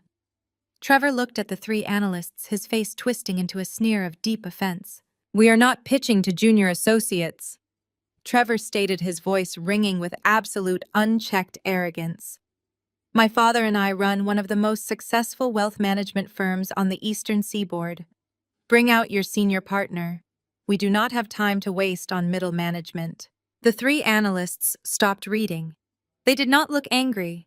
They simply looked at Trevor with an expression of cold, clinical amusement. At that exact moment, the heavy oak doors at the far end of the boardroom slowly opened. I stepped across the threshold. I was no longer the quiet, unassuming fiancé wearing understated pastels. I was draped in a razor-sharp $5,000 Tom Ford suit in deep midnight navy. My posture was rigid, my expression wiped completely clean of the polite, naive deference I had weaponized for the past 2 years. 2 junior financial analysts stepped in right behind me, carrying tablets and thick binders, flanking me like a royal guard. Trevor let out a loud, barking laugh that echoed off the glass walls. He leaned back in his chair, shaking his head. Alyssa, Trevor scoffed, throwing his hands up. "What on earth are you doing in here? Did they actually make you bring us the coffee? Get out of here! We have a multi-million-dollar deal to pitch." Donovan scowled, looking mortified. "Trevor, handle your fiancé immediately. We do not have time for this level of unprofessionalism." I did not flinch. I bypassed the beverage cart entirely and strode directly to the head of the massive oak table. The 3 mid-level analysts respectfully stepped aside. I pulled out the high-backed, tufted leather chairman's chair and sat down, resting my forearms on the polished wood and steepling my fingers. I looked directly into Trevor's eyes, letting the silence stretch until the amusement entirely drained from his face. "I don't drink coffee, Trevor," I stated, my voice echoing with absolute authority. "I'm Alyssa's senior partner and head of forensic accounting at Aegis Capital. Let's look at your fraudulent numbers, shall we?" The silence that followed was suffocating. Trevor's mouth opened and closed soundlessly. Donovan's face turned a dangerous crimson, quickly bleeding into a ghostly, sickly pale. He gripped the edge of the table, his knuckles turning white. I gestured to one of my junior analysts. The massive presentation screen on the wall behind me flared to life, projecting Donovan Wealth Management's internal financial statements. "Let us start with the fabricated garbage you submitted to my acquisitions team last week." I continued, ruthlessly dismantling their pitch. "You listed 7 different shell corporations in the Cayman Islands as active revenue-generating subsidiaries. The problem is, those phantom assets do not exist. They are ghost entities designed to artificially inflate your collateral and create fake liquidity." Trevor slumped backward, his breathing ragged and shallow. "But it gets much worse," I said, advancing the slide to reveal a sprawling web of illegal wire transfers. "These documents show the exact routing numbers your firm used to embezzle and siphon retirement funds from your elderly clients to pay off your aggressive short position losses. You are running a textbook Ponzi scheme, and you thought you could walk into my building and secure a $50 million bailout," Donovan snapped. His commanding posture gave way to a violent, narcissistic rage. He jumped up from his chair, his face contorted with fury, and slammed his heavy fists onto the polished oak table so hard the wood shuddered. "This is a setup," Donovan roared, pointing a shaking finger at me. "You are a lying, manipulative little orphan. You infiltrated my family just to audit my firm. You slept your way to the top of this company, and I will not stand for it. I will personally ruin your career. Alyssa, I will sue Aegis Capital for slander and corporate espionage." His screams echoed off the glass walls, but I remained perfectly seated. I simply offered him a slow, chilling smile. I leaned back in the chairman's chair and looked past him, locking eyes with the man standing quietly near the credenza at the back of the room. "I didn't find these discrepancies alone, Donovan," I said smoothly. "I had an inside source." The heavy cardboard boxes slipped from Jamal's hands. They hit the imported Italian marble floor of the boardroom with a thunderous, echoing crash that sounded exactly like a gunshot. The thick stacks of fabricated ledgers and fake pitch decks spilled out, scattering uselessly across the floor. Jamal stepped away from the credenza, leaving the mess behind. He rolled his shoulders, relishing the sudden lightness, and slowly buttoned his suit jacket. He reached up methodically, straightening his tie, his posture transforming completely. The submissive, quiet son-in-law vanished. In his place stood a sharp, calculating corporate attorney who had just executed a flawless, fatal strike. He walked toward the massive oak table, stopping right beside my tufted leather chair. He looked down at Donovan with an expression of absolute, unyielding authority. "I am the inside source," Jamal stated, his voice ringing loud and clear across the boardroom. "I audited the hidden accounts and handed the raw data to Alyssa last week." Donovan physically recoiled as if he had been struck in the chest. His mouth opened, but only a choked, wheezing sound emerged. He stared at Jamal, his eyes wide with a mixture of profound shock and rising terror. For 2 years, Jamal continued, his tone dangerously calm. "You treated me like an errand boy. You made me carry your luggage, fetch your dry cleaning, and park your cars. You thought because I grew up poor, because I did not come from your blue blood pedigree, that I should just be grateful for the scraps you threw at me. You were so blinded by your own arrogance that you never bothered to secure your private servers. While you and Trevor were out spending stolen money at the country club, I was sitting at my desk, decrypting your offshore routing numbers and building a federal case against you bite by bite." Trevor shot up from his chair. The shock on his face instantly mutated into a vile, unhinged, narcissistic rage. His face turned a dark, bruised purple, and the veins in his neck strained against his collar. The polished elite facade he wore for the world completely melted away, revealing the ugly, entitled monster underneath. "You ungrateful street trash!" Trevor screamed, spitting the words across the table. "You are nothing. You were a charity case before we let you into this family. You only got into law school on a diversity quota, And you only got a job because my father took pity on you. You think you can walk into a real boardroom and play the hero? You are a gutter rat. Jamal Trevor was hyperventilating now, pacing wildly behind his chair, pointing a trembling finger at his brother-in-law. I will destroy you, Trevor roared, pounding his fist against the leather backrest. I will personally call every senior partner in New York. I will have you disbarred by sunset. You will never work in this industry again. And Brittany is going to ruin you. I am going to call my sister right now, and she is going to strip you down to the clothes on your back. She will take the house, she will take the cars, and she will leave you rotting on the pavement where we found you. Jamal did not flinch. He did not raise his voice or step back. Instead, a slow, genuine smile spread across his face. He let out a deep, relaxed laugh that completely shattered the tension in the room. His amusement was cold and absolute. I already filed for divorce this morning, Jamal replied smoothly, crossing his arms over his chest. In fact, my attorney served Brittany with the papers while she was at her private Pilates class about an hour ago. And I am not losing a single dime, Trevor. I included a very detailed, highly documented addendum in the divorce filing outlining exactly how your sister used embezzled funds from elderly pensioners to finance her luxury lifestyle. That yacht she bought last month, it was paid for with stolen retirement accounts. The federal authorities already have the receipts. She is going down right alongside you. Trevor stopped pacing. His breathing hitched, his eyes darting frantically around the room as the walls rapidly closed in on him. And as for my law license, Jamal continued, taking a step closer to the table, leaning down to look Trevor directly in the eyes. I am fully protected under the federal whistleblower statute. The Department of Justice and the Securities and Exchange Commission granted me absolute full immunity 3 days ago. They even offered me a lucrative position in their financial crimes division once this investigation concludes. I am untouchable. You, on the other hand, are looking at 20 years in a federal penitentiary. Donovan let out a strange, strangled sob. He clutched at his chest, sinking lower into his chair, his eyes fixed blankly on the polished oak table. The reality of a prison sentence was finally overriding his monumental ego. Trevor, however, completely snapped. His brain simply could not process the absolute loss of power. The realization that he had zero leverage, that his money, his status, and his threats meant absolutely nothing, broke his mind entirely. He looked at Jamal's calm, victorious face, and then his wild, bloodshot eyes snapped toward me. He saw me sitting in the chairman chair, completely unbothered, wearing a suit that cost more than his entire fabricated net worth. He realized I was the architect of his destruction. He realized I was the one who had handed the hammer to Jamal. Trevor let out a guttural, animalistic scream. He planted his hands on the edge of the massive oak table and hoisted himself upward.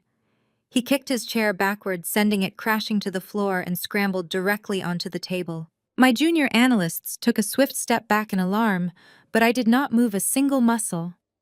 Trevor crawled over the polished wood, kicking aside tablets, knocking over water glasses, and scattering the remaining financial ledgers. He scrambled toward me with a desperate, terrifying speed, his face twisted into a mask of pure, unadulterated madness. He stopped right at the edge of my personal space, practically hovering over me, spit flying from his lips as he screamed. "You think you won?" Trevor shrieked, his voice cracking violently. "You think you can just take me down and walk away? You signed the prenup.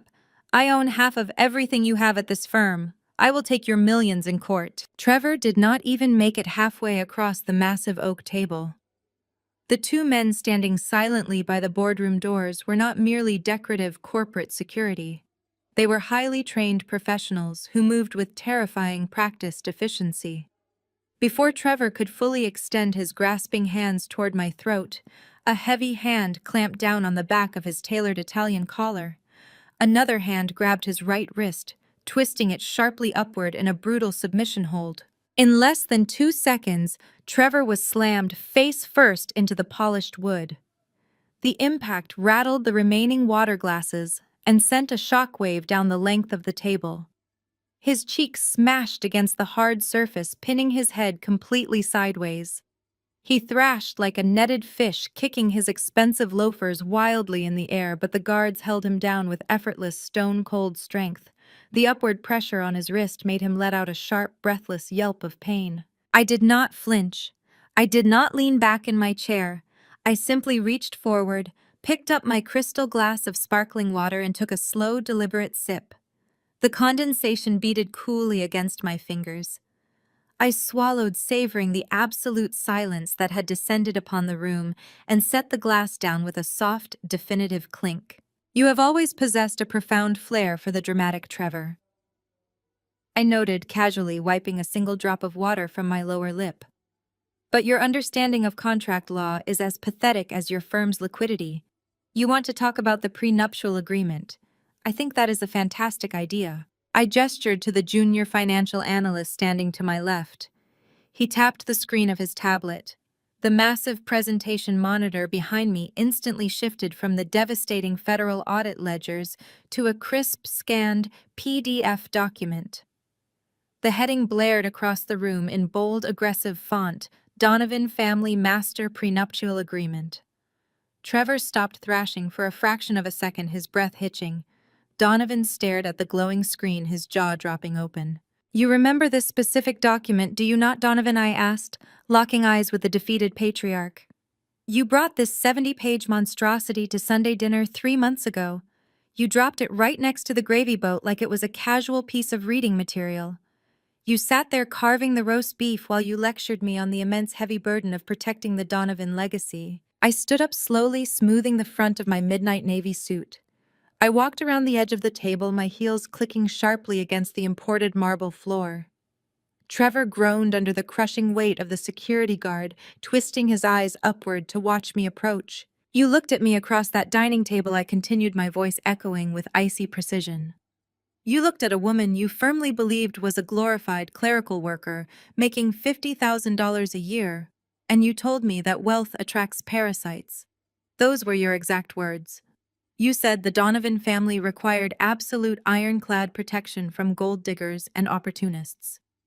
You demanded that Trevor maintain sole executive control over all marital assets. You included clauses that covered anything I brought into the marriage, any future earnings, and every single retirement account I would ever open. I stopped right beside Trevor's pinned head, looking down at his distorted, sweating face. You drafted legally binding clauses that explicitly surrendered my financial agency to your son, just to ensure I could never touch a dime of your supposedly massive fortune. I said, my voice dropping to a lethal whisper.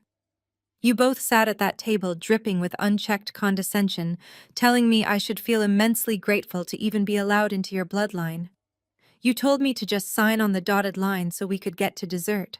You were so blinded by your own arrogance. You were so utterly convinced of your absolute superiority that you treated a binding legal contract like a minor household chore. Trevor gritted his teeth, a desperate, ugly, victorious smirk spreading across his squished face. The sheer delusion in his eyes was staggering. And you signed it, you stupid administrative hack! Trevor spat out his breath, fogging the polished wood beneath his mouth. You signed your life away. That contract says all your assets consolidate under my direct control upon the filing of a marriage license. We filed the preliminary paperwork last week at City Hall to get ahead of the destination wedding. You are legally bound to me. Your Aegis capital money, your senior partner stock options, your massive bonuses, they all belong to me now. The SEC can freeze my accounts, but I will drain you dry to pay off my debts. I own you, Alyssa. Jamal let out a sharp, genuine laugh from the back of the room. He leaned comfortably against the credenza, shaking his head at Trevor's sheer, staggering delusion. I did not look angry. I simply smiled, a cold, predatory curve of my lips that made the blood drain entirely from Donovan's face. The patriarch suddenly realized that a woman capable of orchestrating a federal takedown from the inside would never under any circumstances hand over her actual wealth. I walked back to the head of the table and picked up my laser pointer.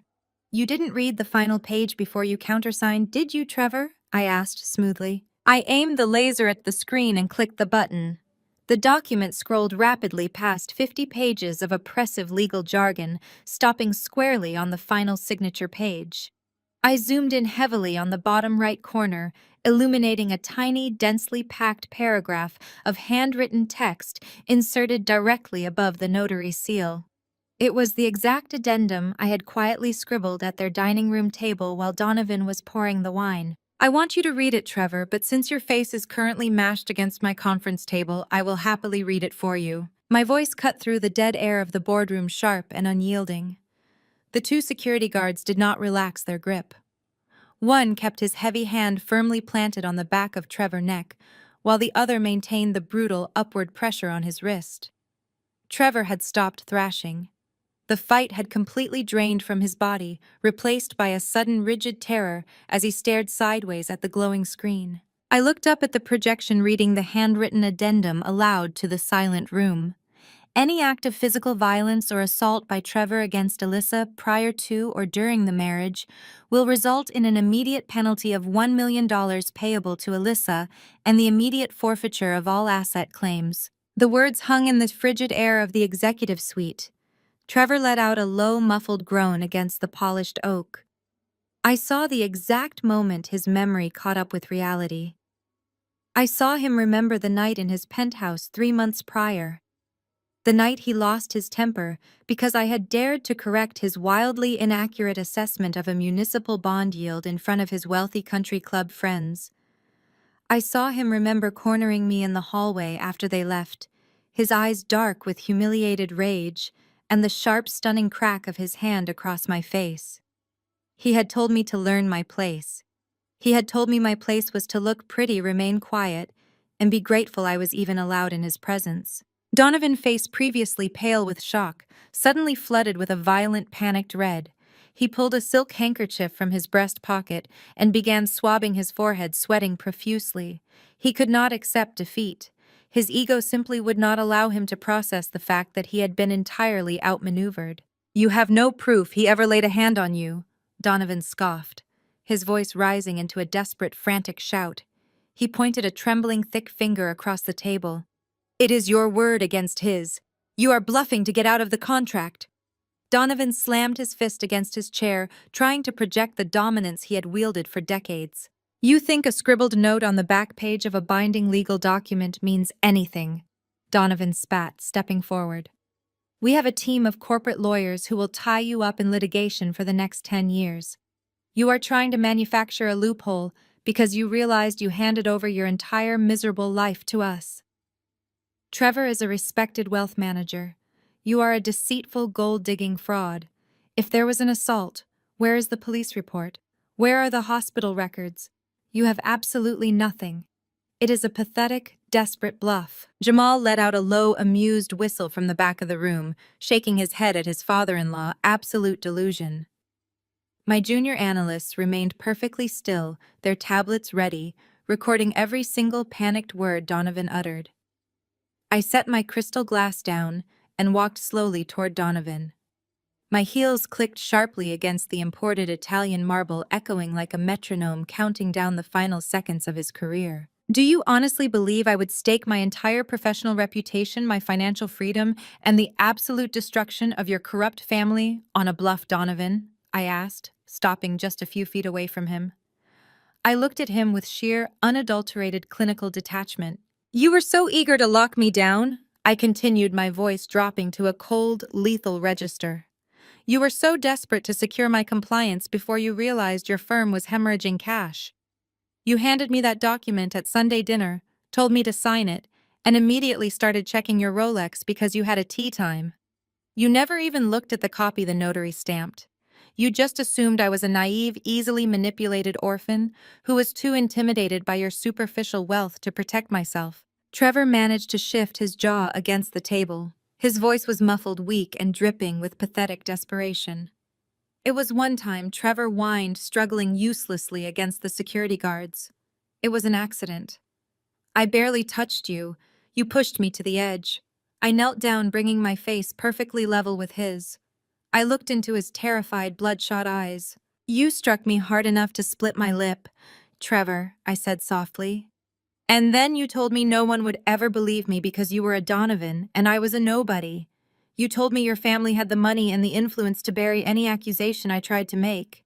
I stood back up, towering over him, smoothing the lapels of my Tom Ford suit. And you were right about one thing I said, looking back at Donovan. I did not go to the police. I did not go to the hospital.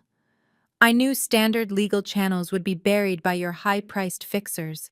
I knew you would spin the narrative, bury the evidence, and drag my name through the mud just to protect your precious family legacy.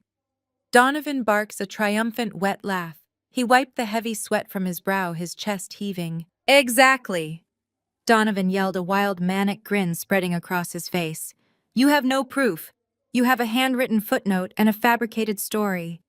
I will have you arrested for extortion. My lawyers will rip that piece of paper to shreds by lunchtime. I merely smiled. It was a slow, terrifying smile that reached all the way to my eyes. I turned my back on Donovan entirely and looked toward the back of the boardroom. I didn't need to go to the police, Donovan, I said, my voice ringing with dark, absolute finality. Because I work in forensic accounting, I know exactly how to document a liability. The heavy oak boardroom doors swung open.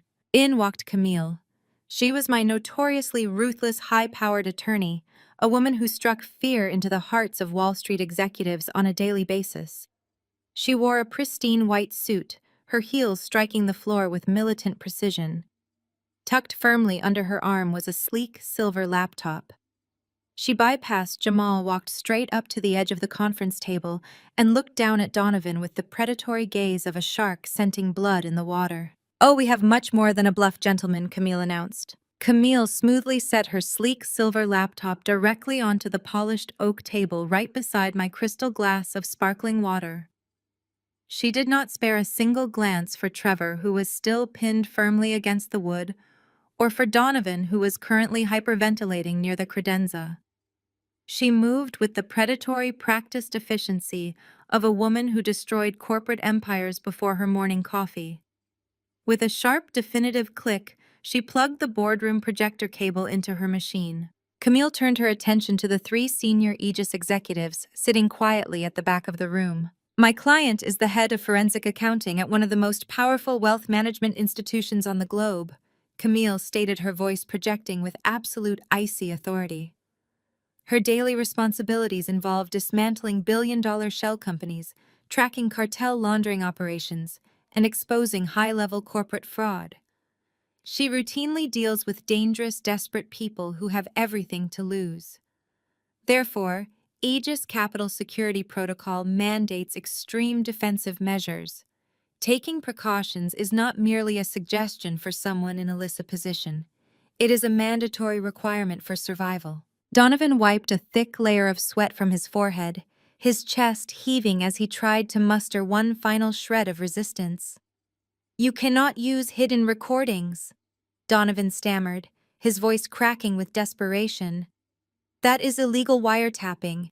It is a massive breach of privacy. Any judge will throw it out of court immediately. I will sue you for corporate espionage. Camille did not even blink. She tapped a single key on her laptop. We operate in a one-party consent state, Donovan Camille replied, her tone dripping with absolute condescension. Furthermore, when you aggressively forced my client to sign your ridiculous non-disclosure agreements to protect your firm trade secrets, you inadvertently signed away your own expectation of privacy in the presence of any Aegis employee. Your own legal team drafted the loophole that allows this evidence to be completely admissible in both civil and criminal court. You played yourselves. The massive presentation screen behind me flickered. The 70-page PDF of the prenuptial agreement instantly vanished. In its place, a breathtakingly crisp 4K resolution video filled the enormous display. The framing was impeccable. The video showed the opulent, over-decorated interior of the Donovan family formal dining room. The camera angle was slightly elevated, resting perfectly at chest level and pointing directly across the long mahogany dining table. I looked down at Trevor. His eyes were wide with sheer, unadulterated terror as he stared sideways at the screen. You always loved my handbag collection, Trevor, I said softly, making sure he heard every single word. You practically forced me to carry that $15,000 Hermes Kelly bag to every single family dinner. You thought it was the ultimate status symbol. You thought it proved you could buy me nice things and turn me into your perfect little trophy wife. You never realized that Aegis Corporate Intelligence had entirely retrofitted the iconic gold turn-lock hardware on the front flap. They installed a microscopic high-definition wide-angle lens and a military-grade omnidirectional microphone directly into the clasp. It sat right on the table, pointing directly at you, recording every single second of your fragile ego fracturing. Camille hit the spacebar. The video began to play. The audio kicked in flawless and crystal clear, free of any static or background hiss. The sharp clinking of fine china and crystal wine glasses filled the quiet boardroom. On the screen, digital Trevor was pacing back and forth across the expensive Persian rug. His face was flushed an ugly dark red from too much scotch and far too much fury. The entire boardroom watched as the recorded version of Trevor started screaming. He was completely unhinged, wildly gesturing with his whiskey glass as he berated me for correcting his municipal bond yield assessment earlier that evening. He was furious that a woman he viewed as a lowly administrative assistant had dared to expose his terrible math in front of his wealthy country club investors. "You are a nobody!" The recorded. Trevor shrieked, his voice echoing off the glass walls of the Aegis executive suite. "You are here to look pretty and keep your mouth shut." The physical assault happened a second later. The entire boardroom watched in absolute horror as Trevor lunged across the dining room table. The loud, sickening crack of his open hand striking my face exploded through the high-end Aegis surround sound speakers.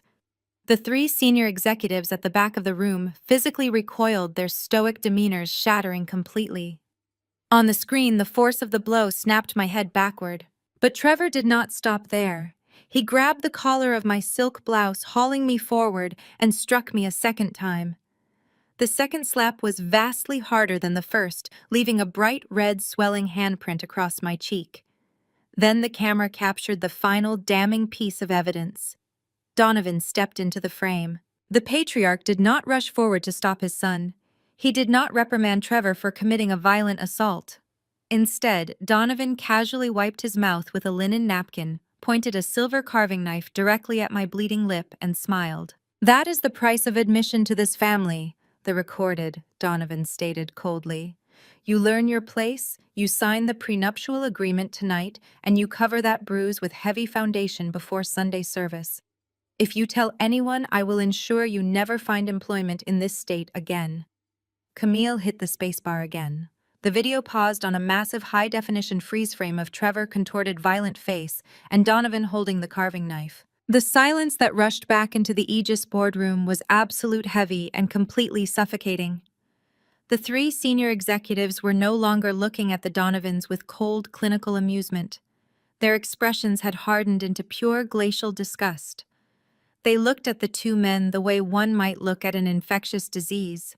Under the heavy, unyielding hands of the security guards, Trevor went completely limp. The last remaining ounce of fight drained out of his muscles, leaving him a hollow, pathetic shell.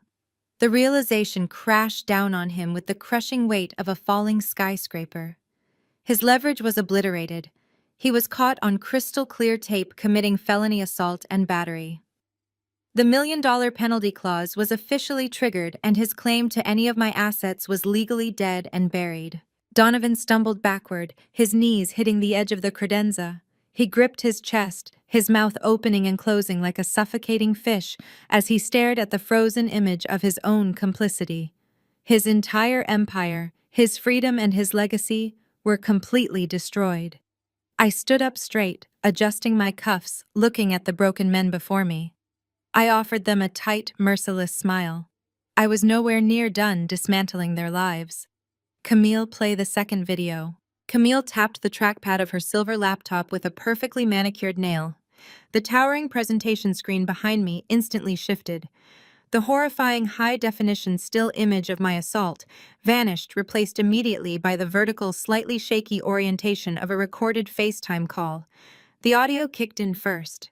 A soft, giggling female voice filled the sterile, frigid air of the executive boardroom. The video buffered for a fraction of a second before resolving into a crystal-clear image. A young woman no older than 25 appeared on the screen. She was standing in the middle of a stunning, sun-drenched penthouse condo with floor-to-ceiling windows overlooking the Manhattan skyline.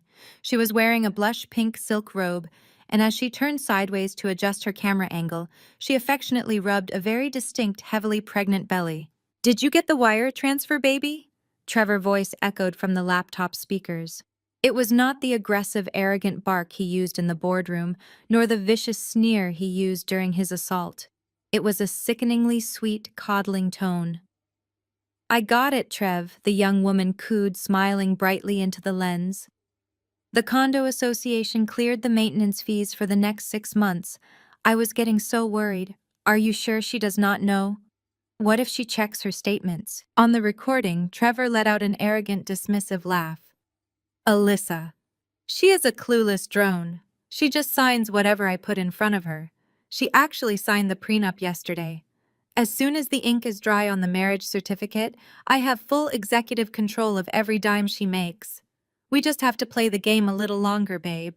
Then I will dump the administrative trash and we can finally be a real family." I signaled Camille with a brief nod and she paused the video right on the young woman's adoring, relieved smile. I turned my attention to the head of the table.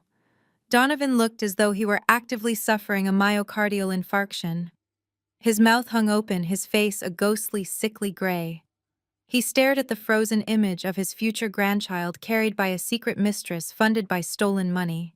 The perfect, pristine Donovan family legacy he worshipped so fiercely was unraveling into a cheap, sordid tabloid scandal right before his eyes. "You honestly believed you were a criminal mastermind, Trevor," I said, my voice cutting through the heavy, suffocating silence of the room.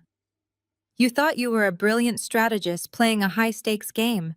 You actually thought I would not notice a random $5,000 charge hitting my personal platinum credit card last Tuesday." Trevor let out a strangled, pathetic whimper. The security guard still held him firmly against the desk, but his legs had completely lost the ability to support his weight. "You used my money to pay the maintenance fees on your pregnant mistress luxury condo," I explained, addressing the 3 senior executives who were watching the display with absolute, undisguised revulsion. "You stole from your own fiancé to finance your secret double life. You promised her you were going to drain my accounts, discard me, and move her in.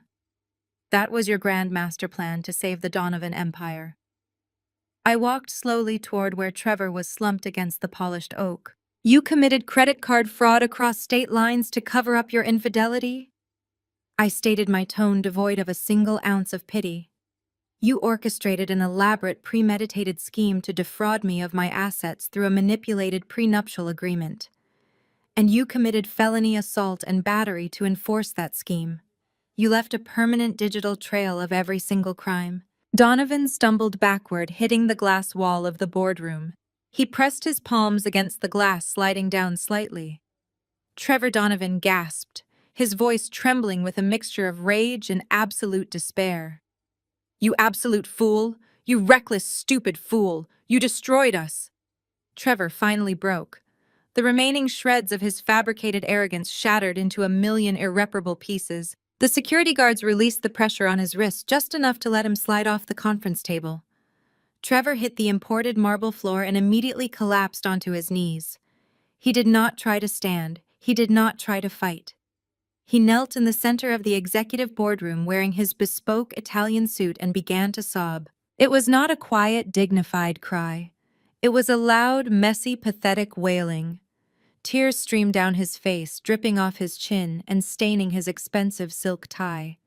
He clasped his hands together, looking up at me with an expression of sheer, unadulterated desperation. "Alyssa, please," Trevor begged, his voice cracking into a high-pitched whine. "Please, I will do anything. I will sign whatever you want. I will tear up the prenup right now. Just do not release those videos. Do not show them to the police. Do not release them to the press.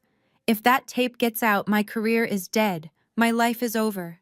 I will go to prison. Please, I am begging you, have mercy." He crawled forward on his knees, reaching out as if to grab the hem of my trousers.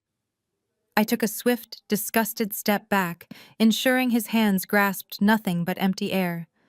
You did not show me any mercy when you cornered me in your penthouse, I reminded him, my voice colder than ice. You did not show any mercy when you planned to leave me bankrupt and discarded. You dug this grave with your own 2 hands, Trevor. I am merely the one pushing you into it. Trevor buried his face in his hands, his shoulders heaving with loud, uncontrollable sobs. Donovan covered his eyes, unable to watch his golden boy, reduced to a groveling, broken mess on the floor. Jamal stood by the credenza, a look of profound, quiet vindication settling over his features as he watched his abusers finally face their absolute ruin. I opened my mouth to deliver the final crushing instruction to my security team. But before I could speak a single word, a piercing high-decibel wail shattered the quiet atmosphere of the financial district. The sound of heavy blaring police sirens echoed violently through the thick floor-to-ceiling glass windows of the skyscraper. The sirens multiplied, overlapping in a chaotic, deafening chorus of approaching authority. They were not passing by. They were growing louder, closer, echoing off the surrounding concrete and steel, until they abruptly cut off, stopping directly on the street below the Aegis Capital headquarters. Trevor froze, his tear-stained face shooting upward in fresh panic. Donovan let out a sharp gasp, his hands dropping to his sides. Then we heard it. Beyond the heavy oak doors of the boardroom, a chaotic commotion erupted in the pristine marble lobby. The distinct rhythmic thud of heavy tactical boots, marching with aggressive coordinated purpose, echoed down the corridor. The footsteps were fast, authoritative, and heading straight for our exact location. The heavy oak doors did not simply open.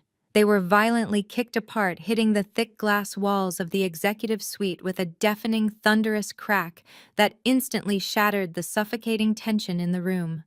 12 federal agents wearing dark tactical gear and bright yellow windbreakers emblazoned with FBI and IRSCI lettering swarmed into the pristine boardroom.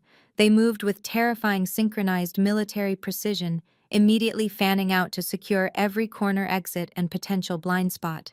The 3 senior Aegis executives at the back of the room instantly stood up, pressing themselves flat against the far wall and raising their hands in a universal gesture of complete non-interference.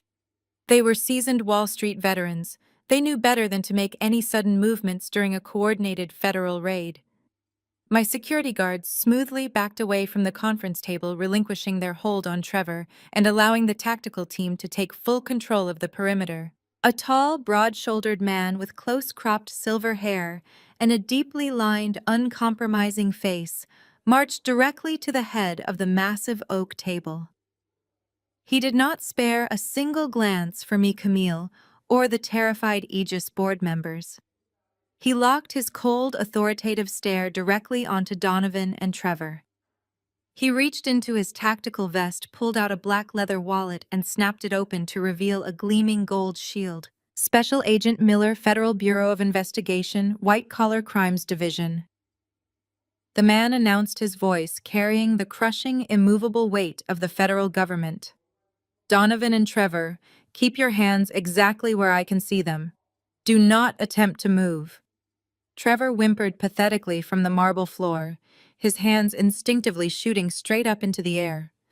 Donovan remained frozen against the side credenza, his face an ashen, sickly mask of pure terror. Jamal pushed himself off the back wall, rolling his shoulders and stepping casually into the center of the room. He walked right past his cowering father-in-law and stood shoulder to shoulder with Agent Miller. He looked down at the 2 men who had tormented, belittled, and exploited him for years. Agent Miller and I have been speaking quite frequently over the last 72 hours. Jamal stated, his tone conversational, yet laced with lethal, unforgiving precision. When Alyssa and I realized the sheer staggering magnitude of your financial crimes, we knew a simple corporate audit at Aegis Capital would not suffice. You did not just inflate a few quarterly projections to secure a bailout, Donovan. You spent the last 10 years running a highly sophisticated money laundering and tax evasion syndicate right out of your wealth management firm. Jamal gestured sharply to the boxes of fabricated ledgers still scattered uselessly across the floor. You funneled millions of dollars from your elderly clients' retirement portfolios directly into offshore shell corporations in the Cayman Islands. Jamal continued ruthlessly exposing the depths of their corruption. You used those phantom entities to dodge federal taxes and finance Trevor's gambling debts, his failed real estate ventures, and his secret penthouse lifestyle. You created a 10-year paper trail of systemic calculated wire fraud. You treated me like a lowly servant, sending me to fetch coffee, while you actively destroyed the financial security of hundreds of hardworking families. You thought I was too stupid to read the metadata hidden in your bogus transaction logs. You arrogant fools left it all sitting on unprotected internal servers because you thought you were untouchable. As a federally protected whistleblower, I simply packaged a decade of your unmitigated greed into a highly encrypted flash drive and handed it directly to the authorities. Agent Miller gave a sharp nod. Two federal agents immediately moved on Trevor. They hauled him up from the cold marble floor by his armpits, completely ignoring his frantic high-pitched sobbing. They spun him around, roughly slamming him face first against the glass wall of the boardroom.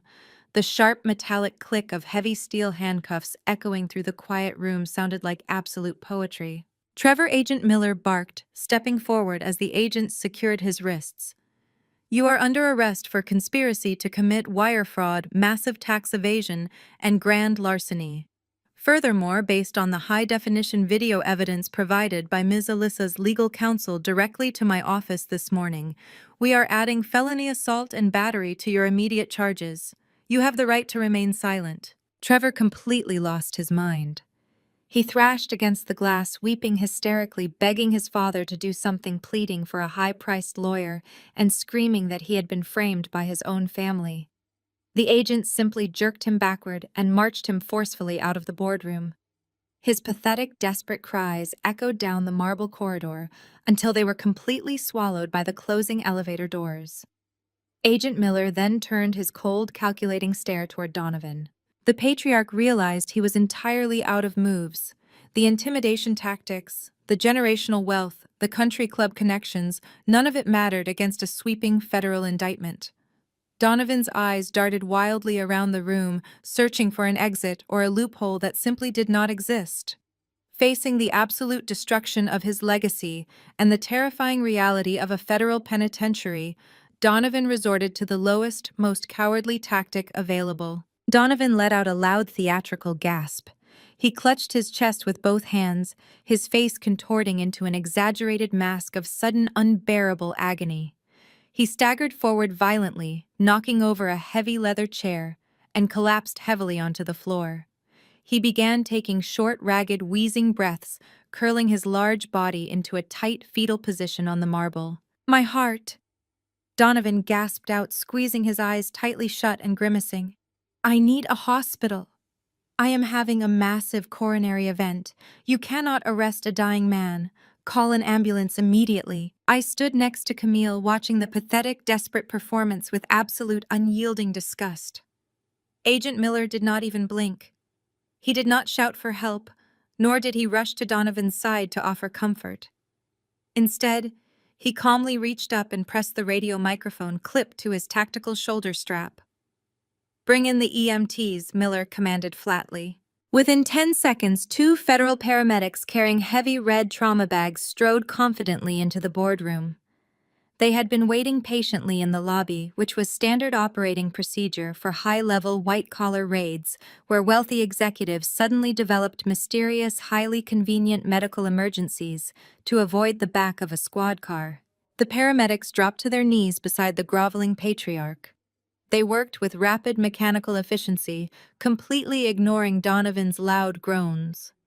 One paramedic ripped open Donovan's expensive silk dress shirt, attaching sticky EKG leads directly to his sweaty chest.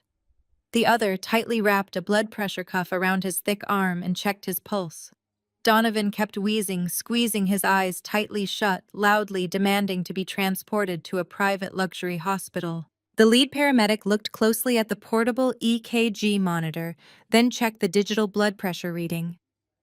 He looked up at Agent Miller and shook his head, an expression of deep professional annoyance crossing his face. His heart rate is slightly elevated from a basic adrenaline spike, but his rhythm is absolutely perfect. the paramedic stated loudly, ensuring every single person in the boardroom heard the diagnosis. Blood pressure is well within normal limits for a healthy man his age. Oxygen saturation is holding steady at 99%. There is absolutely no sign of cardiac distress ischemia or any medical emergency whatsoever. He is completely fine. He is faking it. You can proceed with the arrest, Agent Miller. Get him on his feet, Agent Miller commanded, his voice echoing off the cold marble walls of the boardroom. Two heavily armored federal agents stepped forward and grabbed Donovan by his armpits. They hauled the heavy, sweating patriarch up from the floor with zero gentleness. Donovan's legs wobbled beneath him like overcooked jelly. His face, previously flushed with a manufactured medical crisis, was now drained of all color, leaving him a sickly, terrifying shade of gray. The metallic scrape of thick steel handcuffs securing his wrists behind his back sounded incredibly loud in the hushed boardroom. The illusion of his omnipotent power vanished instantly. He was no longer a Wall Street titan untouchable by the law. He was just an old, corrupt man caught in a miserable, undeniable lie. "Let us move," Miller instructed, gesturing toward the heavy oak doors leading out to the main floor. The tactical team formed a tight, impenetrable perimeter around Trevor and Donovan.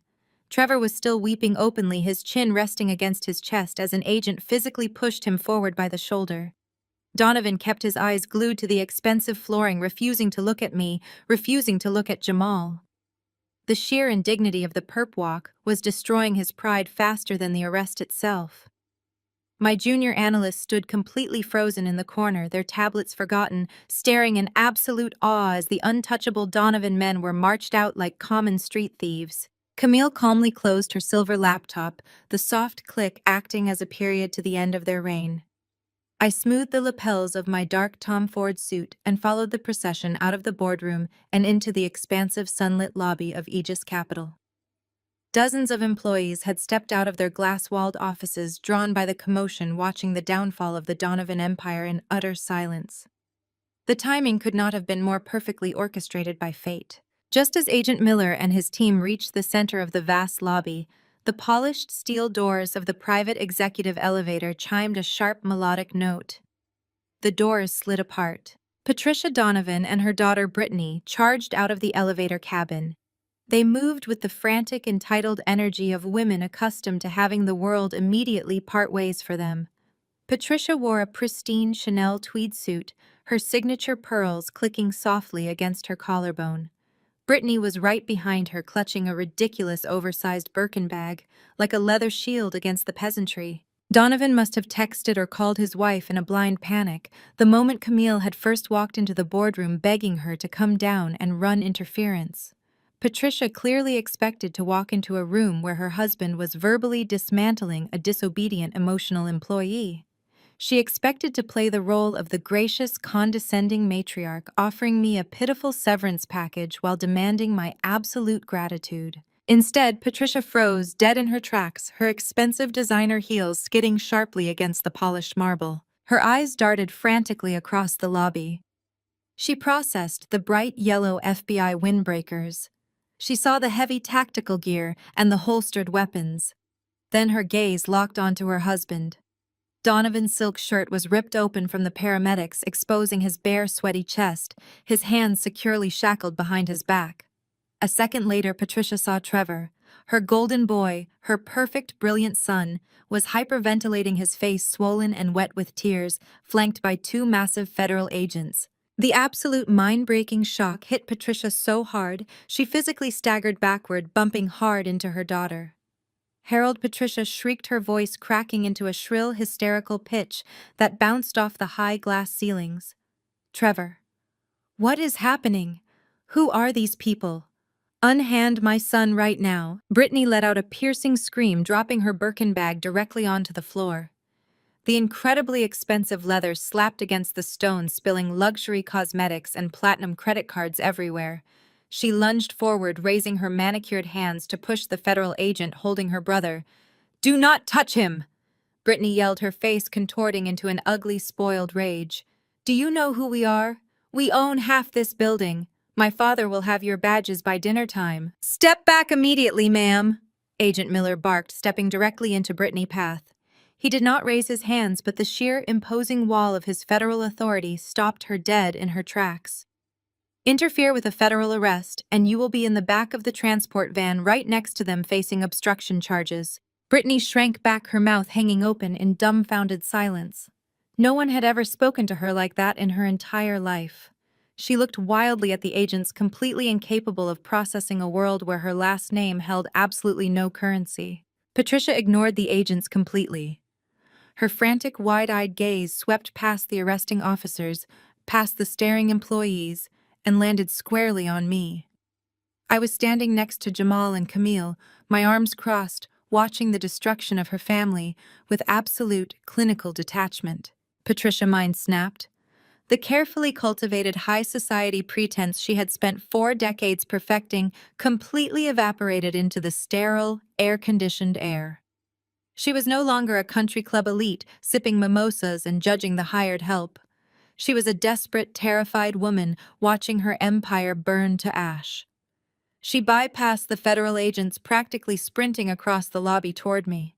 Her manicured hands shot out, fingers curling into tight, desperate claws. Before my security team could intercept her, Patricia lunged. She grabbed the lapels of my suit jacket, her grip surprisingly strong, her knuckles turning bone white.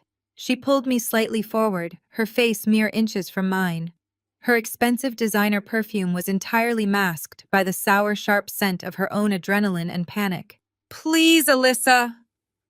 Patricia wailed, her voice breaking into a ragged, pathetic sob. "Please, you have to stop this. Tell them it is a mistake. Tell them to let Harold go. We are family." I stared down at her perfectly painted face, entirely unmoved by her sudden theatrical display of affection. This was the same woman who had coldly informed me that my engagement ring was too small to be seen in public. This was the woman who had repeatedly told me I lacked the proper pedigree to sit at her holiday table, who made me feel like an outsider in my own life. "I bought your wedding dress!" Patricia cried, fat tears ruining her immaculate mascara, leaving dark, messy streaks running down her cheeks. "I picked out the venue. I treated you like a daughter. You cannot do this to us. You have millions of dollars now. You run this firm. Use your money to pay their bail. Pay these agents off. I will let you marry him. I swear to God, I will plan the whole thing. Just do not let them take my boys away." Her begging was deeply, profoundly embarrassing. She truly believed that throwing money at a federal indictment would make it miraculously disappear. She truly believed that her ultimate bargaining chip, allowing me the distinct honor of marrying her abusive, felonious son, was a prize I still desired. It proved just how thoroughly detached from reality the Donovan family had always been. They viewed the world as a marketplace where even federal crimes could be swept under the rug if you simply wrote a large enough check. I did not break eye contact with her. I did not raise my voice. I simply brought my hands up, moving with slow, deliberate intent. Alyssa looks down at Patricia's grasping hands. She gently but firmly peels Patricia's fingers off her lapel. "Family doesn't slap family over a handbag, Patricia." Patricia stumbled backward as if my words had physically burned her.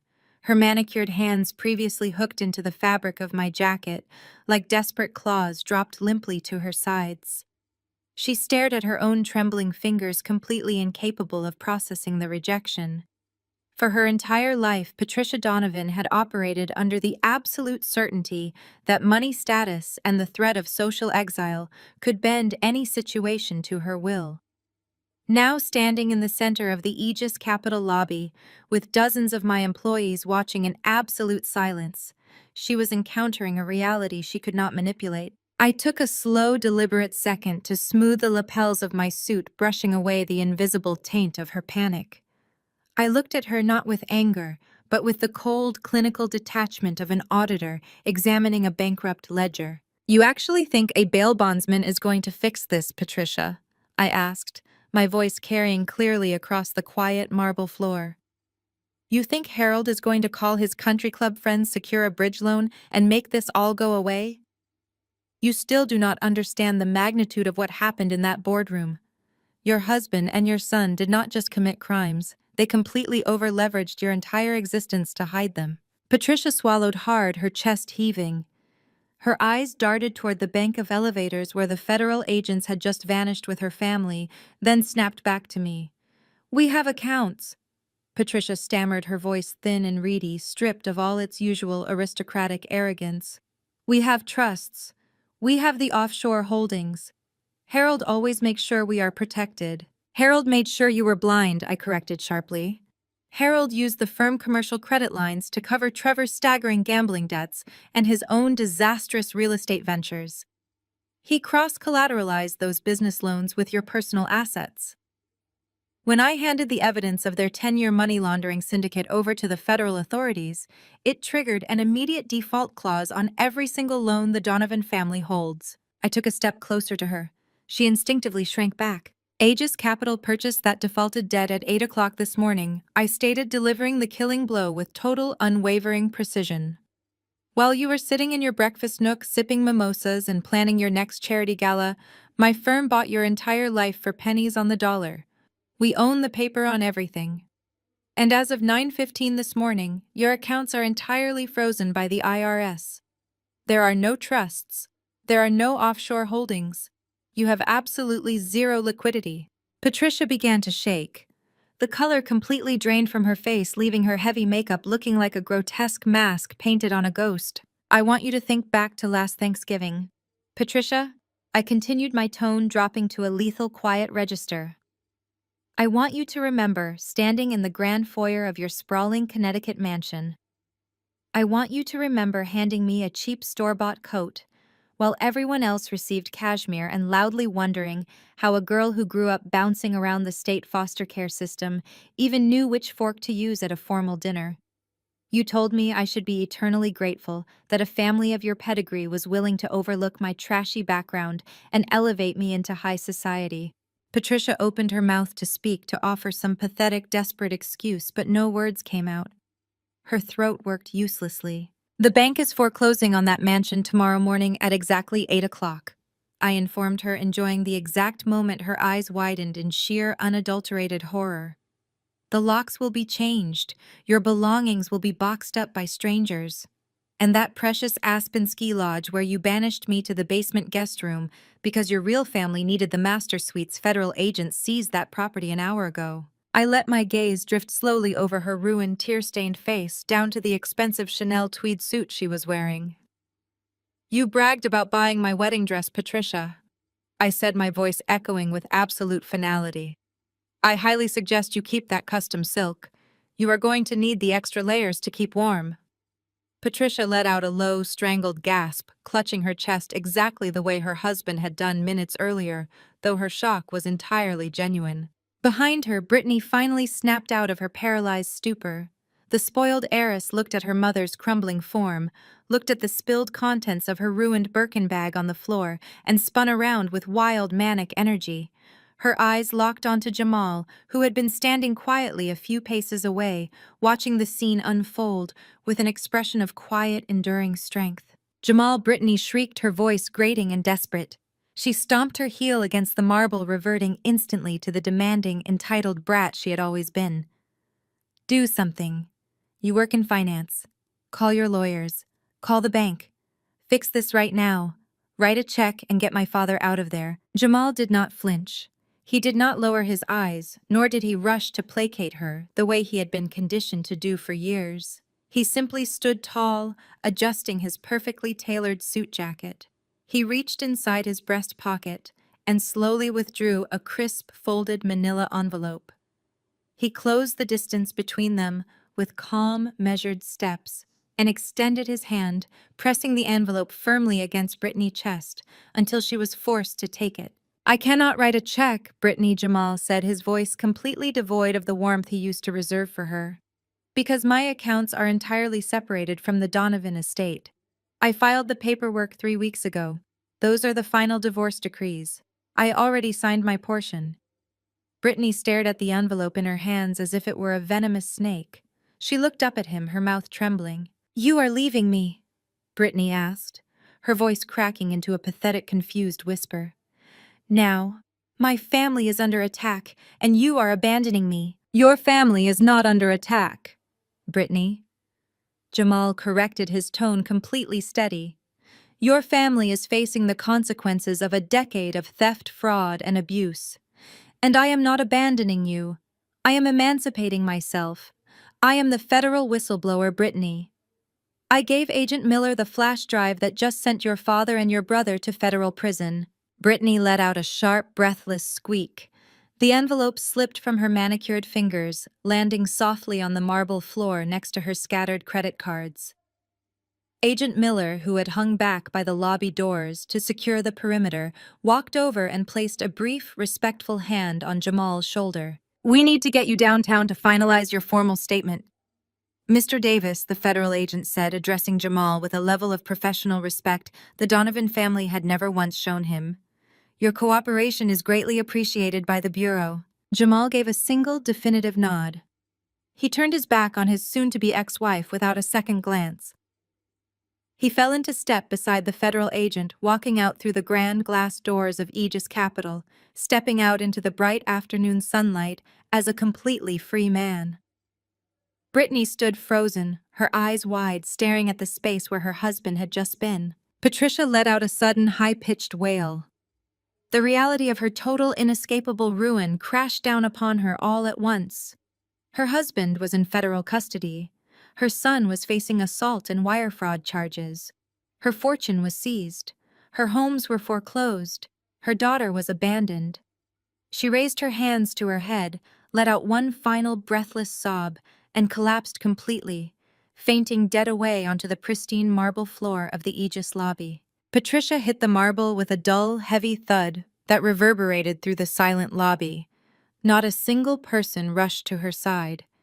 The Aegis security guards simply stood at their posts, their expressions completely neutral, while Brittany stared down at her unconscious mother in paralyzing, dumbfounded shock. I did not offer a hand.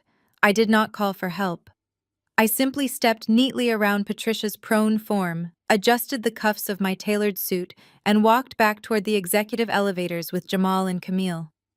The cleanup of the Donovan family mess was no longer my responsibility. They were finally on their own. 30 short days later, the name Donovan was no longer spoken with hushed reverence in the glittering financial district of Manhattan. It was spoken with pure disgust plastered across the bold chyron of every major 24-hour news network. The catastrophic, highly publicized collapse of their wealth management firm dominated the global financial news cycle. The sheer scale of their unmitigated greed made them the ultimate cautionary tale for corporate corruption. The federal indictments unsealed by Agent Miller's division were incredibly thorough, a lethal masterpiece of forensic accounting that detailed a decade of wire fraud, tax evasion, and the systemic calculated destruction of their own clients' retirement portfolios. Trevor's high-priced defense attorney, paid with the very last remaining scraps of clean, verifiable money the family could scrape together, tried desperately to secure him a reasonable bail. The federal judge, a stern, unyielding woman with zero tolerance for white-collar entitlement, took exactly one look at the mountain of undeniable evidence detailing Trevor's Cayman Island shell accounts and his fake passport. She immediately denied the request, striking her gavel with a resounding crack. He was deemed a severe and immediate flight risk. The golden boy of the Donovan Empire was currently sitting in a sterile 6x8 concrete holding cell at the Metropolitan Correctional Center. He had traded his custom-tailored Italian suits for an itchy, oversized orange jumpsuit. He spent his days weeping on a thin mattress, finally understanding that his father's money could not buy his way out of a federal indictment. He was facing a mandatory minimum of 15 years in federal prison, and the prosecutors were not offering a single plea deal. Donovan was faring no better. The patriarch's health, which he had so desperately tried to fake during the boardroom raid, took a genuine severe nosedive once the reality of his impending incarceration fully set in. Stripped of his legacy, his stolen fortune, and his circle of country club sycophants, Donovan panicked. He was currently cooperating fully with the federal authorities, singing like a canary and desperately trying to throw his own son under the bus to reduce his own extensive sentence. There was absolutely no honor among thieves, and there was certainly no loyalty left within the Donovan family. Brittany's spectacular descent from high society was ruthlessly and gleefully chronicled by the local paparazzi. Without Jamal's steady, lucrative income and with her family's assets entirely frozen by the IRS, she was abruptly and unceremoniously evicted from her luxury high-rise penthouse.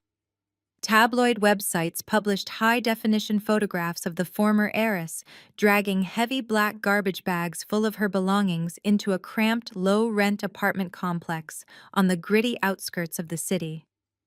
The peeling paint, the flickering fluorescent hallway lights, and the lingering smell of stale cigarette smoke were a brutal, agonizing reality check for a woman who had never lifted a finger in her life. To survive, Brittany was forced to do the one thing she considered significantly worse than actual physical labor. She was selling off her prized wardrobe. The exact same woman who had once mocked my off-the-rack shoes and modest background was now spending her lonely evenings photographing her Birkin bags, her vintage Chanel dresses, and her diamond Cartier jewelry.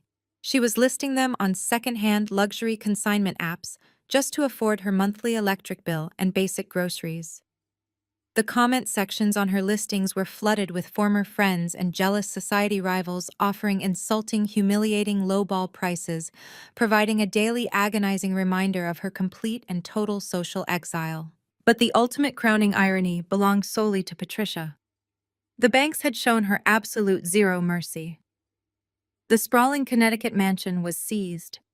The Aspen Ski Lodge was auctioned off by the government. Patricia was left with nothing but the clothes on her back and a mountain of legal debt.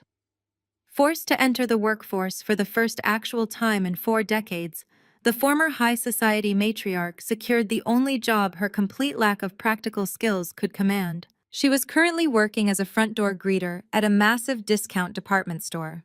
Patricia was forced to wear a stiff, incredibly unflattering blue polyester vest over a cheap cotton blouse, standing on her aching, tired feet for 8 grueling hours a day. She was strictly required by her teenage manager to force a pleasant, welcoming smile to the very same working-class people she had spent her entire life judging and belittling. Every single time the automatic glass doors slid open, Patricia had to swallow her shattered pride and offer a cheerful greeting, living in perpetual suffocating terror that one of her former country club acquaintances would walk through the doors, look past the polyester uniform, and recognize her spectacular fall from grace. I did not feel an ounce of pity for a single one of them. They had meticulously dug their own graves with a decade of arrogance, theft, and cruelty. I sat at a small wrought iron table outside a chic sunlit cafe in Tribeca. The morning air was crisp, clean, and full of absolute promise. I took a slow sip of my perfectly brewed espresso, relishing the quiet peace of the city waking up around me. Camille sat across from me looking impeccably sharp in a tailored cream blazer. She smiled warmly and slid a thick stack of heavy legal documents across the table. I picked up my gold fountain pen and began signing the closing paperwork with smooth, decisive strokes. I was officially liquidating the absolute last of Trevor's seized assets. The multi-million-dollar penthouse he had used to fund his secret extravagant lifestyle, the very same assets Aegis Capital had acquired, were completely gone. The massive influx of funds was not going back into the corporate coffers. I was routing every single penny of the Donovans' liquidated empire into a newly established ironclad charitable trust. It was designed entirely to provide full-ride college scholarships, comprehensive housing grants, and mentorship programs for children aging out of the state foster care system. I signed the final page, capped my pen with a satisfying metallic click, and handed the thick folder back to Camille. The Donovan legacy of greed was officially erased from the earth, entirely replaced by the success of the very people they had always considered beneath them. Camille gathered the signed closing documents with a swift professional grace. She tapped the thick stack of papers against the marble tabletop to align the edges, slipped them into her sleek leather briefcase, and offered me a final, deeply respectful nod. Her sharp features softened into a rare, genuine smile of shared victory. Without another word, she turned and walked out of the chic Tribeca cafe, disappearing into the bustling morning rush of downtown Manhattan to finalize the permanent transfer of the Donovan family liquid assets into the foster care charity fund. I remained seated at the small wrought iron table, taking a slow, deeply satisfying sip of my espresso. The morning air was crisp and clean, carrying the faint sweet scent of roasted coffee beans and fresh pastries. For the first time in years, my mind was entirely quiet. Less than 10 minutes later, the cafe door swung open and a tall, familiar figure stepped inside. Jamal looked completely transformed. The heavy, suffocating weight of his former in-laws' toxic expectations had been entirely lifted from his broad shoulders. He no longer wore the rigid conservative gray suits mandated by Aegis Capital executives. Instead, he was dressed in a sharp, perfectly tailored navy blazer over a crisp white shirt, the collar unbuttoned, projecting a relaxed, effortless confidence. He spotted me at the corner table and walked over his stride, purposeful and unburdened. A brilliant, genuine smile spread across his face, reaching his eyes in a way I had never witnessed during his marriage to Brittany. He pulled out the chair opposite me and sat down, letting out a long, contented breath. We spent the first few minutes simply enjoying the quiet atmosphere, adjusting to the surreal reality of our newfound freedom. When the waiter brought him a black coffee, Jamal leaned forward, resting his forearms on the cool marble. His voice was steady, vibrating with an infectious, undeniable enthusiasm as he told me about his new life. He had just signed a long-term commercial lease on a beautiful brick-walled office space in the heart of Brooklyn. He was officially launching his own independent civil rights law firm. He was funding the entire operation using his own personal savings, combined with the massive multi-million-dollar whistleblower bounty awarded to him by the federal government for his extensive, undeniable cooperation in taking down the Donovan syndicate. Jamal spoke passionately about his new mission. He was going to dedicate his career to representing marginalized individuals who genuinely needed an advocate, people who had been systematically crushed by the very same corrupt elitist systems his former father-in-law had exploited for decades. He was stepping entirely away from corporate wealth management and returning to the exact reason he had gone to law school in the first place. When I asked him about the divorce proceedings, a bright, booming laugh escaped his chest. He explained that the legal separation was moving through the courts with absolute unprecedented speed because Brittany simply lacked the financial resources to mount a prolonged legal battle. He did not ask for a single penny of alimony. He refused to lay claim to any of the remaining heavily scrutinized marital assets. He walked away with exactly what he had brought into that toxic environment, plus the one invaluable thing the Donovans could never purchase. "I finally have full custody of my peace of mind," Jamal stated, his voice ringing with absolute certainty.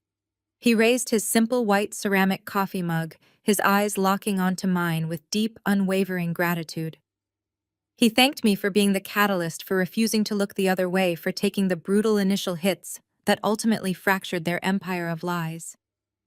I raised my own espresso cup, the dark liquid catching the bright morning light.